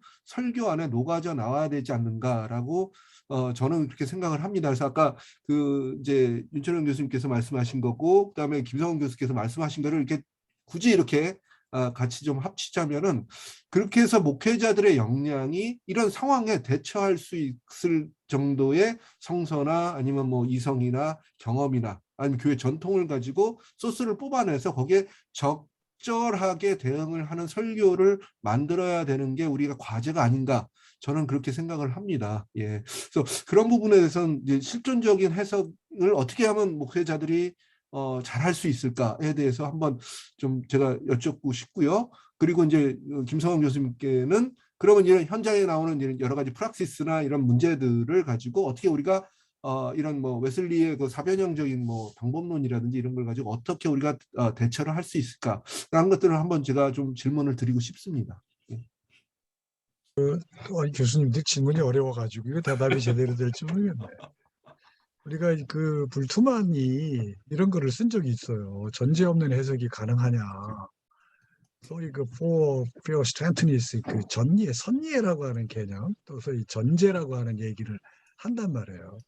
그치, 주석을 하든 해석을 하든 우리가 실존적인 어떤 그 지적 레벨, 삶의 자리에 내가 있다고 하는 걸 부정할 길은 없어요. 예를 들면 뭐 몰트만이 유럽에서 전쟁을 하면서 2차 세계대전 경험이 그의 신학의 소위 그 호프넘, 희망이라고 하는 얘기를 끌어냈듯이 또 불투만도 사실 마찬가지예요. 그가 실존론적인 해석을 한다라고 하는 것 자체가 비신화화론을 얘기할 수밖에 없는 게 뭐냐면 자기가 1차, 2차 세계대전 때 살아보니까 독일 땅에 살아보니까 폭탄 터져가지고 다 죽는데 무슨 미소스가 어딨냐 이거예요. 신화라는 게. 그 실존만 있는 거다. 이렇게 얘기할 수밖에 없었던 거지. 그런 의미에서 모든 해석이나 모든 방법론은 일정 부분 실존론적이에요. 그렇기 때문에 우리가 서 있는 자리에서 우리가 어떻게 그걸 반응하고 대응하느냐는 것이 그거는 매번 다를 수밖에 없다고 봐. 매번. 아니 예를 들면 어느 그 옛날에 그 박일철 박사님 계시잖아요. 돌아가셨지만은 그 이성복 목사님 막내 사이 아닙니까? 이성 그 아니지 막내 사이가 둘째 사이시죠. 박일철 박사님이 이제 미국에서 목회를 하실 때 이제 펜실베니아 주립대학 교수를 그만두고 이제 목회를 잠시 하셨는데 이분이 이제 성도님들은 너무 좋아하는 거예요. 뭐 여러분도 아시는 분들은 박일철 박사님 잘 아시잖아요. 인격적이고 정말 포근하고 그런 분 정말 선생님으로 잠시 이렇게 뵐 수 있었던 건 영광스러운 거거든요. 그런데 그분이 목회를 좀 더 해달라고 그랬더니 이분이 한 얘기가 있어요. 나는 아침에 장례식 갔다가 점심 때 돌잔치 가서 기뻐할 수가 없다 이거예요. 어떻게 한 사람의 죽음 앞에서 슬픔을 얘기하다가 금방 몇 시간 후에 거기서 깔깔거리면서 축복해주고 나는 못한다는 거야. 근데 이제 그게 목회자의 짐이에요. 목회자의 짐은 설교학적인 짐도 있지만은 목회라고 하는 그 삶의 터에서 벌어지는 게 너무 다이나믹하거든 이게. 너무 실존적인 거야. 그러니까 나는 못한다는 거야 나는 도대체. 나는 못하겠다 더 이상은. 나는 그런 변화구를 나는 도저히 던질 수도 없고 받아들일 수도 없다 이거지. 이제 그게 이제 결국은 이 설교자가 서 있는 자리에서의 고뇌가 아니겠는가. 그게 제가 이제 말씀드리고 싶은 거는 그러니까 결국은 목회자는 고뇌하는 사람이고 목회자는 연구하는 사람이고 교수보다 사실은 더 연구자라고 저는 봐요. 목사님들의 삶의 그 현장을 보면요. 저는 체력적으로도 어렵지만은 그 많은 이야기들을 구구절절히 케이스 바이 케이스로 어떻게 다 그걸 대응하는지 정말 대단하시다고 보거든요. 그런 면에서 목회자는 교수들보다 훨씬 더 연구자적이다. 그렇게 저는 정말 칭송해드리고 싶고 이제 그런 식으로 가는 그 자리에 교수들은 주마가편식으로 우리 김영락 박사님 지금 얘기하듯이 뭔가 좀 이렇게 함께 좀 더 이렇게 제공해 드림으로써 그들이 더 잘 달릴 수 있도록 신학의 현장은 바로 그걸 뭐 성서학이든 그 뭐 조직 신학이든 뭐가 됐든지 설교학이 됐든 이제 그런 서포트의 책임이 우리한테 있는 것이다. 저는 그렇게 정리하고 싶습니다. 감사합니다. 예, 시간이 좀 많이 갔습니다만은 또 중요한 또 제안을 주셔서 잘 된 것 같아서 잠시 아까 사실 얘기를 이게 뭐 그렇게 지나가면서 할 얘기는 아닌데 우리가 진리의 장인이라고 할 수 있는데 설교라는 것도 결국 하나님의 진리를 그것이 주관적이고 적용된 것이든 아니면 영원한 하나님의 구원의 진리든 간에 그 진리를 또 진실하게 전하는 것이라고 할 수 있을 텐데요. 저는 이제 감리교 신학자들이 아우틀라라든지 또 많은 이제 다양한 신학자들이 웨슬리의 인식론을 굉장히 좋은 것으로 소개를 하고 저도 그렇게 생각하는데 결국 뭐냐면 인식론이 중요한 것 같습니다. 우리가 목회자로서 진리를 찾고 그것을 전달해야 되는데 여러분이 설교라는 것을 통해서도 그렇게 하시죠. 작업을 할 때 어떻게 그럼 우리는 하나님의 뜻을 분별하고 다시 말해서 진리를 찾아낼 수 있을까? 지금 동성애 여러 가지 또 뭐 차별금지법, 그다음에 기본소득 그 뭐 공약이라든지 여러 가지 문제들이 계속 우리 앞에 던져지는데요. 4차 산업혁명이라든지 뭐 할 때 이제 여기에서 우리가 기억할 것은 하나님의 진리는 어디에나 있다. 하나님은 우리에게 두 책을 주셨다고 하지 않습니까? 성경을 주셨고 자연이라고 하는 책을 주셨다고 하는데 그래서 우리가 진리의 장인으로서 가져야 될 인식론적인 어떤 원리들은 이런 것들이 아닌가 생각합니다. 그래서 복음주의자로서는 성경이 당연히 가장 중요하고도 기준이 되는 최고의 이제 소스, 어서리티가 되겠죠. 그래서 성경을 우리가 깊이 있게 전체적으로 연구하는 이제 이것이 너무나 중요한 것이고 그래서 웨슬리도 한 책의 사람, 한 책의 사람이 되기를 원했다라는 것이죠. 그러나 존 웨슬리는 그렇다고 해서 성경만 보는 기도원적인 인물은 아니었죠. 그러나 누구보다도 이성적으로 많은 책을 읽고 많은 책을 썼고 그런 당대의 모든 책들을 섭렵하는 그런 노력을 했던 것을 우리가 알 수 있고요. 그리고 경험, 체험, 많은 체험을 통해서 성도들을 만나고 그들의 체험을 들으면서 우리가 그 안에서 말씀하시는 하나님의 또 음성, 이게 이번 주일날 전해야 될 말씀이구나라는 것을 몰트만은 목회하면서 성도들 안에서 본다고 이렇게 얘기한 적이 있습니다. 전통, 그죠? 우리가 이 본문을 씨름하고 이러한 비슷한 팬데믹 상황을 씨름하는 것은 우리가 처음이 아닌데 그렇다면 과거에 있었던 그 사건들과 유사한 사건들과 거기에 대해서 어떻게 교회와 성도들이 대응했는지를 들여다보는 이러한 역사적인 지식, 노력 이런 것들도 매우 중요하다고 할 수 있겠죠. 그리고 중요한 것은 성령님의 조명이라고 하는 것입니다. 제가 오변형이라는 말을 처음 세계 최초로 썼다라고 생각을 합니다. 왜 아마존에 가니까 없더라고요. 그런 표현을 쓰지 않는데 잘못하면 이단되는데요. 그런데 제가 몇 년 전에 에즈베리에 초청을 받아가지고 썸머 세미나를 갔어요. 웨슬리안 스타디 썸머 세미나라는 게 있는데 거기에 이제 케니스 콜린스 박사님이 초청하셔가지고 원래 그래서 뭐 가겠다고 다 뭐 차비 대주고 이제 호텔비 주고 근데 정말 힘들었어요. 왜냐면 한 달 동안 호텔 생활하는 게 이렇게 힘든지 몰랐습니다.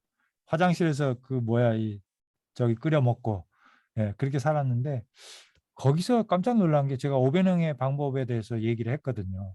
발제를 했는데 그 발제하기 직전에 케니스 콜린스 박사님이 이제 하나의 자기가 출판한 논문을 줬는데 그 논문이 뭐냐면 웨슬리의 모든 그 인식의 방법의 기저에는 성령의 역사, 성령의 가르치심, 성령이 깔려 있다라고 하는 얘기를 양반이 이미 출판을 하신 거예요. 그래서 다시 말하면 웨슬리를 정확하게 이해하기 위해서는 우리는 성령론적으로 그의 성령에 관한 그의 이해와 그런 기도 이런 것들을 봐야 된다는 것이고 다시 말하면 우리 복음주의자들이 하나님의 진리를 발견하고 이번 주일날 성도들에게 전할 그 메시지를 발견하기 위한 방법은 뭡니까? 바로 이 전부라는 거예요. 우리가 할 수만 있다면 이것을 해야 되는 거죠. 우리가 할 수 없기 때문에 도움을 구하는 거죠. 그죠? 교수들이 필요한 거고 그래서 우리가 협업으로 해 나가야 되고 지속적으로 또 설교 비평이 필요한 부분이라고 생각을 합니다.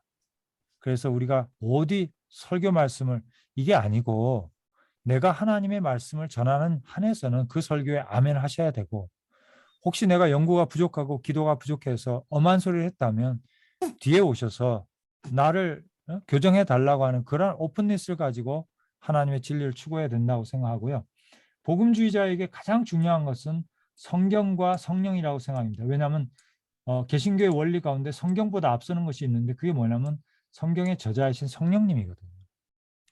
성경의 제1저자이신 성령님을 우리가 인정하지 않으면 우리가 이 모든 것들이 합리주의로 떨어질 수도 있습니다. 사실은 자유주의 신학자들, 위대한 사람들 중에 성경을 깊이 모르는 사람은 없습니다. 오리겐이 뭐 이단으로 정죄받았지만 오리겐처럼 당대에 성경을 많이 알았던 사람이 없습니다. 그렇다면 왜 그런 문제가 생기는가? 그 부분은 제가 볼 때는 바로 이 성령님의 조명이라고 하는 이 부분을 정확하게 이해하고 이 성경, 시간이 없으니까요.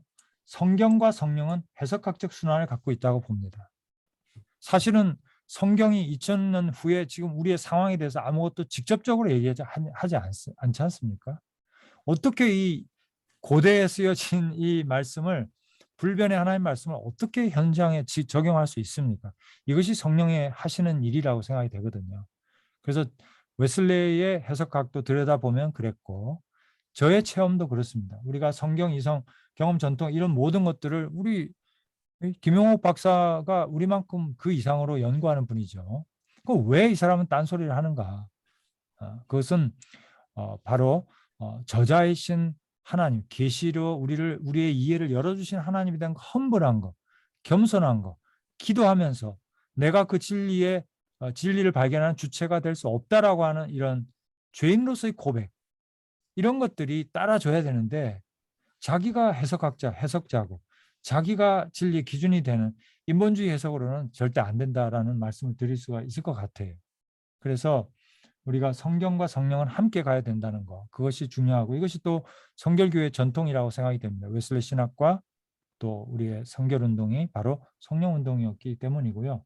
그래서 이걸 뭐 한꺼번에 얘기하려니까 저도 좀 답답한데요. 그러나 제가 말씀드리고 싶은 것은 결국 뭐냐면 제1원리가 무엇인가의 문제인 것 같더라고요. 내가 학문, 내가 어떤 그 학적인 것을 앞세울 것인가? 그죠? 아니면 성경의 어떤 신성을 인정하고, 그리고 그 저자이신 성령님의 조명을 지금도 필요로 하면서 험블하게 그 앞에 나앉은 것, 다시 말해 하이데거가 얘기했던 그런 해석학적인 태도, 내가 주체가 아니라 우리는 존재라고 하는 목자의 양이다라고 하는 것, 그죠? 내가 조작적으로 무엇을 발견해낼 수 있는 것이 아니라 우리가 존재 앞에 험블해야 한다라고 하는, 존재의 소리를 들어야 된다라고 하는 이런 형이상학적인 어떤 인식론적인 이 전환이 우리가 있어야 된다라는 생각이 듭니다. 그래서 그렇지 않는다면 우리는 다 그냥 합리주의 혹은 경험주의, 전통주의로 떨어지는 거죠. 그래서 지금 불트만과 같은 신학자도 저도 학부 다닐 때 되게 좋아했는데요. 그분을 가만히 들여다보면 아쉬운 부분은 뭐냐면 결국은 특정한 철학이나 과학적 사고, 이것이 충돌하게 돼 있거든요. 다른 관점과 충돌할 때 그분은 그런 당대 과학적 사고를 결국 선택해서 간 거예요. 그렇기 때문에 성경에 기록된 것 가운데 오늘날 세계관에 맞지 않는 이제 이러한 과학적이지 못한 것들을 다 비신화화할 필요에 대해서 얘기하면서 성경을 이런저런 모양으로 이제 해체했다고 생각을 합니다. 그래서 웨슬리가 우리에게 가르쳐 주는 것은 뭐냐면, 하나님의 진리를 찾는 노력은 그렇게 아까 윤 교수님 말씀하신 것처럼 그렇게 쉽게 되어지는 건 아니다. 끊임없는 기도와 성경의 묵상과 연구, 그리고 거기서 그치는 것이 아니라 모든 과학과 해석학과 많은 사람들의 그런 담론들, 그리고 체험들, 이런 것들 속에서 그리고 최종적으로는 우리를 인도하시는 성령님의 그 조명, 그것에 대해서 우리가 열려 있지 않으면, 저는 옛날에 부목 시절에 또 목회할 때 새벽 기도하고 나서요, 제일 부끄러웠던 게 이거였어요. 시간이 없고 지치고 피곤하니까 유학 시절에 설교 준비 제대로 못하고 적절하게 하고 그냥 잡니다. 그리고 새벽에 가서 그냥 이렇게 말씀을 전했어요. 이제 불을 끄고 기도를 시작했는데, 기도하면서 이 본문을 생각하니까 그때 이 본문 속에서 하나님께서 성도들에게 해줘야 될 얘기들이 그때 생각이 나는 거예요. 이거였구나. 그때 너무 부끄럽고 어떻게 해야 되지? 불을 다시 켜고 음악 끄고, 잠깐만요 성도님들, 제가 설교를 잘못했어요. 제가 그렇게는 용기가 없어서 못했지만은 정말 기도로서 말씀을 준비하고 하나님의 그 인도함을 받는다는 것이 얼마나 필요한 것인가 하는 것을 참 부끄럽지만 그런 방법을 통해서도 많이 깨달았던 기억이 나거든요. 그래서 웨슬리는 우리가 이해하기로는 바로 이러한 것들을 다 섭렵하려고 애를 썼던 분이다라는 점에서 우리가 설교자로서 정말 우리 교단의 사표가 되시죠. 예. 이런 존 웨슬리 거인이죠, 거인.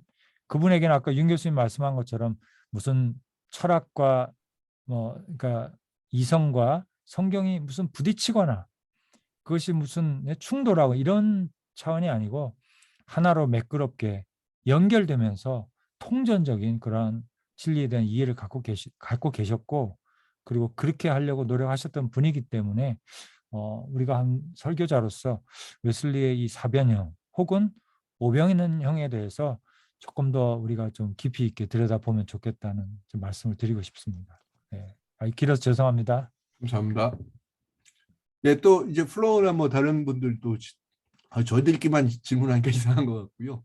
목사님들 혹시 뭐 교리 설교 혹은 또 이제 여러 가지에 대해서 또 이제 그 윤철영 교수님 얘기하셨던 그 이제 성서의 읽는 방법들 뭐 이런 여러 가지들 그래서 또 질문하실 거 있으면 질문해 주시기 바랍니다. 예, 제가 좀 한 말씀 예, 드리고 간단하게. 싶습니다. 제가 이제 설교대학원 이 세미나 첫 번째부터 다섯 번째까지 다 들었거든요. 네, 상당히 많이 유익했고요. 그래서 여러 분야에 관해서 배우게 돼서 정말로 좋은 시간이었습니다. 시골에 있다 보니까 이런 세미나 들을 기회가 없어서 많이 고파했는데 열어주셔서 너무나도 감사드리고요. 네, 세미나 들으면서 제가 느낀 게 그 성서 신학 하시는 분들은 성서 해석 쪽에 더 많이 중점을 둬야 된다. 또 조직 신학 하시는 분들은 그래도 뭐 교리나 조직적인 것에 더 많이 줘야 된다. 설교학 하시는 분들은 뭐 설교 이런 것에 더 많이 줘야 된다. 물론 본인들 이제 전공하신 분야에 따라서 주장하시는 것이 다 맞다고 생각을 해요. 맞다고 생각을 하고요. 근데 제가 생각하기로 현장에서 목회하시는 목사님들은 뭐 저만 그런지 모르겠지만 다른 분들도 아마 비슷할 것 같아요. 본인들의 역량에 따라서 뭐 많이 됐든지 적게 됐든지 본인들의 역량에 따라서 그 안에 성경 연구도 있고 독서도 있고 기도도 있고 그다음에 성령의 조명도 있고 뭐 이성 그다음에 경험 이런 것들이 전부 다 포함되어 있다고 생각을 하거든요. 그래서 그 포함되어 있는 것을 묶어서 자기가 이제 설교로 내놓는 건데 저는 이렇게 생각을 해요. 설교라고 하는 게 하나님의 말씀을 선포하는 선포라는 개념이 있고 그다음에 가르친다라고 하는 개념이 있다라고 생각을 하거든요. 그래서 설교가 선포하고 가르친다라고 한다는 개념을 봤을 때 선포하기 위해서 내가 하나님의 말씀을 연구해야 되고 성령께서 무엇을 말씀하시는지 그걸 들어야 되고 그다음에 가르치기 위해서는 또 책을 읽고 다른 신학자들이나 다른 목회자들은 이걸 어떻게 설교했는지 또 들어야 되고 그다음에 주석도 참조해야 되고 이렇게 생각을 해요. 근데 현장에 나와서 이제 제가 한 가지 안타까운 것이 뭐냐면은 신학교 다닐 때 이 선포에 관한 것, 그다음에 가르침에 관한 것들 이런 것들을 다 골고루 수업을 다 듣고 다 배웠단 말이에요. 근데 저는 이제 학부에서 기독교 교육을 했는데 그럼에도 불구하고 조금 부족한 게 뭐냐면은 교육 방법에 대해서는 신학적인 수업에서도 많이 못 들은 것 같고 MDB하고 THM 하는 과정에서도 이걸 설교를 어떻게 내야 될까? 그 설교에서 뭐 조영기 목사님이 한창 설교 유명하실 때 어떤 순복음교회 목사님들은 그 목소리도 따라하고 제스처도 따라하고 막 따라했다고 그러던데 과연 그런 제스처나 이런 말투, 발음 이런 것들은 어떻게 내야 될까? 그리고 청중들이 다른데 이 청중들에게 어떤 방법으로 가르쳐야 될까? 이런 가르침들은 좀 부족하지 않았나 그런 생각이 든단 말입니다. 현장에서 느끼는 것이. 그래서 설교대학원에서 이런 것들까지도 조금 가르쳐 줬으면 좋겠다. 그런 생각이 들어요. 그런 생각이 듭니다. 네, 이상입니다. 감사합니다. 뭐 우리 설교대학원에서는 뭐 여러 가지 이제 설교도 가르치고 설교의 기법도 가르치고 뭐 그렇게 하지만은 어찌되었든 이런 신학적이고 그다음 성서적인 이런 그 본문이나 이런 프락시스를 가지고 어떻게 설교로 뽑아내는가에 대해서 집중적으로 이제 교수님들하고 같이 가르치고 있습니다. 그래서 그런 부분들을 뭐 이런 얘기하면 그렇지만 설교대학원에 오시면은 잘 배우실 수 있고요. 죄송합니다. 영업을 해서 죄송한데 어쨌든 예 그렇고 중요한 것은 아까 이제 제가 이제 원장님하고도 이제 좀 이렇게 말씀을 나눴는데 이런 부분들을 우리가 목회자들하고 강연 같은 거를 만들어서 녹화나 이런 걸 통해서 우리 목사님들에게 좀 드리면 어떨까? 내년부터는 좀 그렇게 하시죠. 이렇게 말씀을 하셔서 흔쾌히 이렇게 수락을 하셨기 때문에 아마 내년 설교대학원에서는 이런 부분들 그래서 아마 여러 목사님들에게 어떤 것을 원하십니까? 이렇게 이제 뭐 이렇게 설문을 돌려서 그런 부분들을 이렇게 좀 저희가 이렇게 같이 여러분과 함께 나누는 그런 설교대학원이 되지 않을까 예상을 하고 있습니다. 예. 감사합니다. 뭐 다른 또 질문 어떻게 예. 저희 그 설교대학원에 좋은 패컬티 멤버들이 계십니다. 전공으로 하실 분들은 이제 설교학, 이제 전문적으로 설교학을 전공하신 우리 교수님들도 계시고, 또 성서학적으로도 여러분들에게 좀 백업해 드릴 수 있는 그런 교수님들도 계시고 하니까 여러분들께서 또 이제 설교에 대해서 조금 더 이제 관심들이 많으시잖아요, 사실은. 그러니까 우리 설교대학원에 오시면 이제 그런 부분에서 조금 더 저희들이 이제 함께 그렇게 할 수 있지 않을까 그런 생각이 듭니다. 여러분들께서 좀 관심 좀 가져주시고요. 네. 이 오늘 주제에 관한 것은 아닌데요. 내가 계속 궁금한 게 잘하는 설교란 뭘까? 어떤 설교가 잘하는 설교일까? 이것에 대한 궁금함이 상당히 많거든요. 여기 그 교수님들이 여러 분 계시니까 네. 한마디씩 단문으로 한번 얘기해 봅시다. 우리 소영근 교수님, 저 구약 교수님 저기 계신데, 저 위에 계신데, 소 교수님서부터 김성원 교수님 하시고, 김영락 교수님 하시고, 그다음에 홍소영 교수님 하시고, 이대주 교수님 하시고, 정재용 하시고, 그다음에 손동식 교수님 하시고. 한번 단문으로 한번. 나는 좋은 설교 뭐라고 그런다. 우리 소 교수님부터 한번. 좋은 설교는 다음 주가 기다려지는 설교라고 생각합니다. 너무 멋있네요. 네. 네. 우리 다음 분. 다음이 전가요? 네네. 저는 그냥 짧게 말씀드리겠습니다. 좋은 설교는 본문에 대한 충분하고 깊이 있는 서기와 그 다음에 그 본문과 짧지 않은데. 관련된 다양한 한 문장입니다. 다양한 학문적인 또 인문학적인 그런 연관성을 가지고 있는 컨텐츠에 대한 그런 스터디 그런 것들이 포함되고 그리고 그 본문이 설교자의 삶에 혹은 가까이 있는 사람들의 삶 속에서 체험으로 검증되고 간증되어지는 것이고 그리고 우리 전통적으로 학교에서 잠깐만 우리 김성 교수님 그만해봐. 우리 신학대 하셔서 그 한 줄로 하게. 우리 학교에서 그 구변이 제일 좋은 선생님 중에 한 분이세요.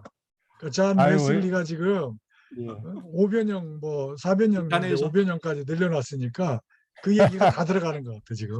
네. 그리고 과거에 우리 신앙의 선배들의 주석 작업을 참고하고 그리고 기도로 뜨거운 기도로 그만하세요. 달궈낸 설교라고 생각을 합니다. 우리 김영락 교수님.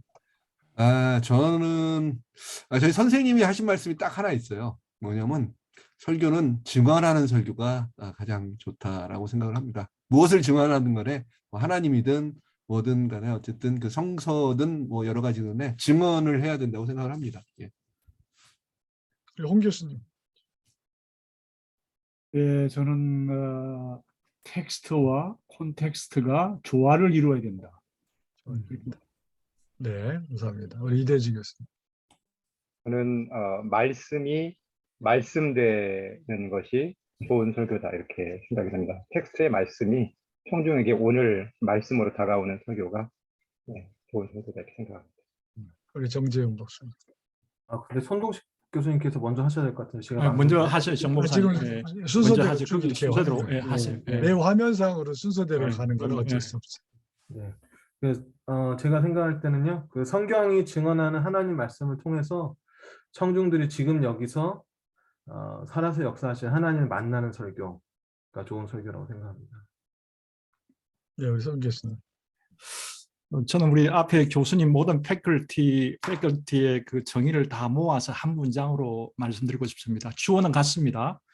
좋은 설교는 서울신학대학교 설교대학원에 오면 배울 수 있다. 이거 나오고 싶습니다.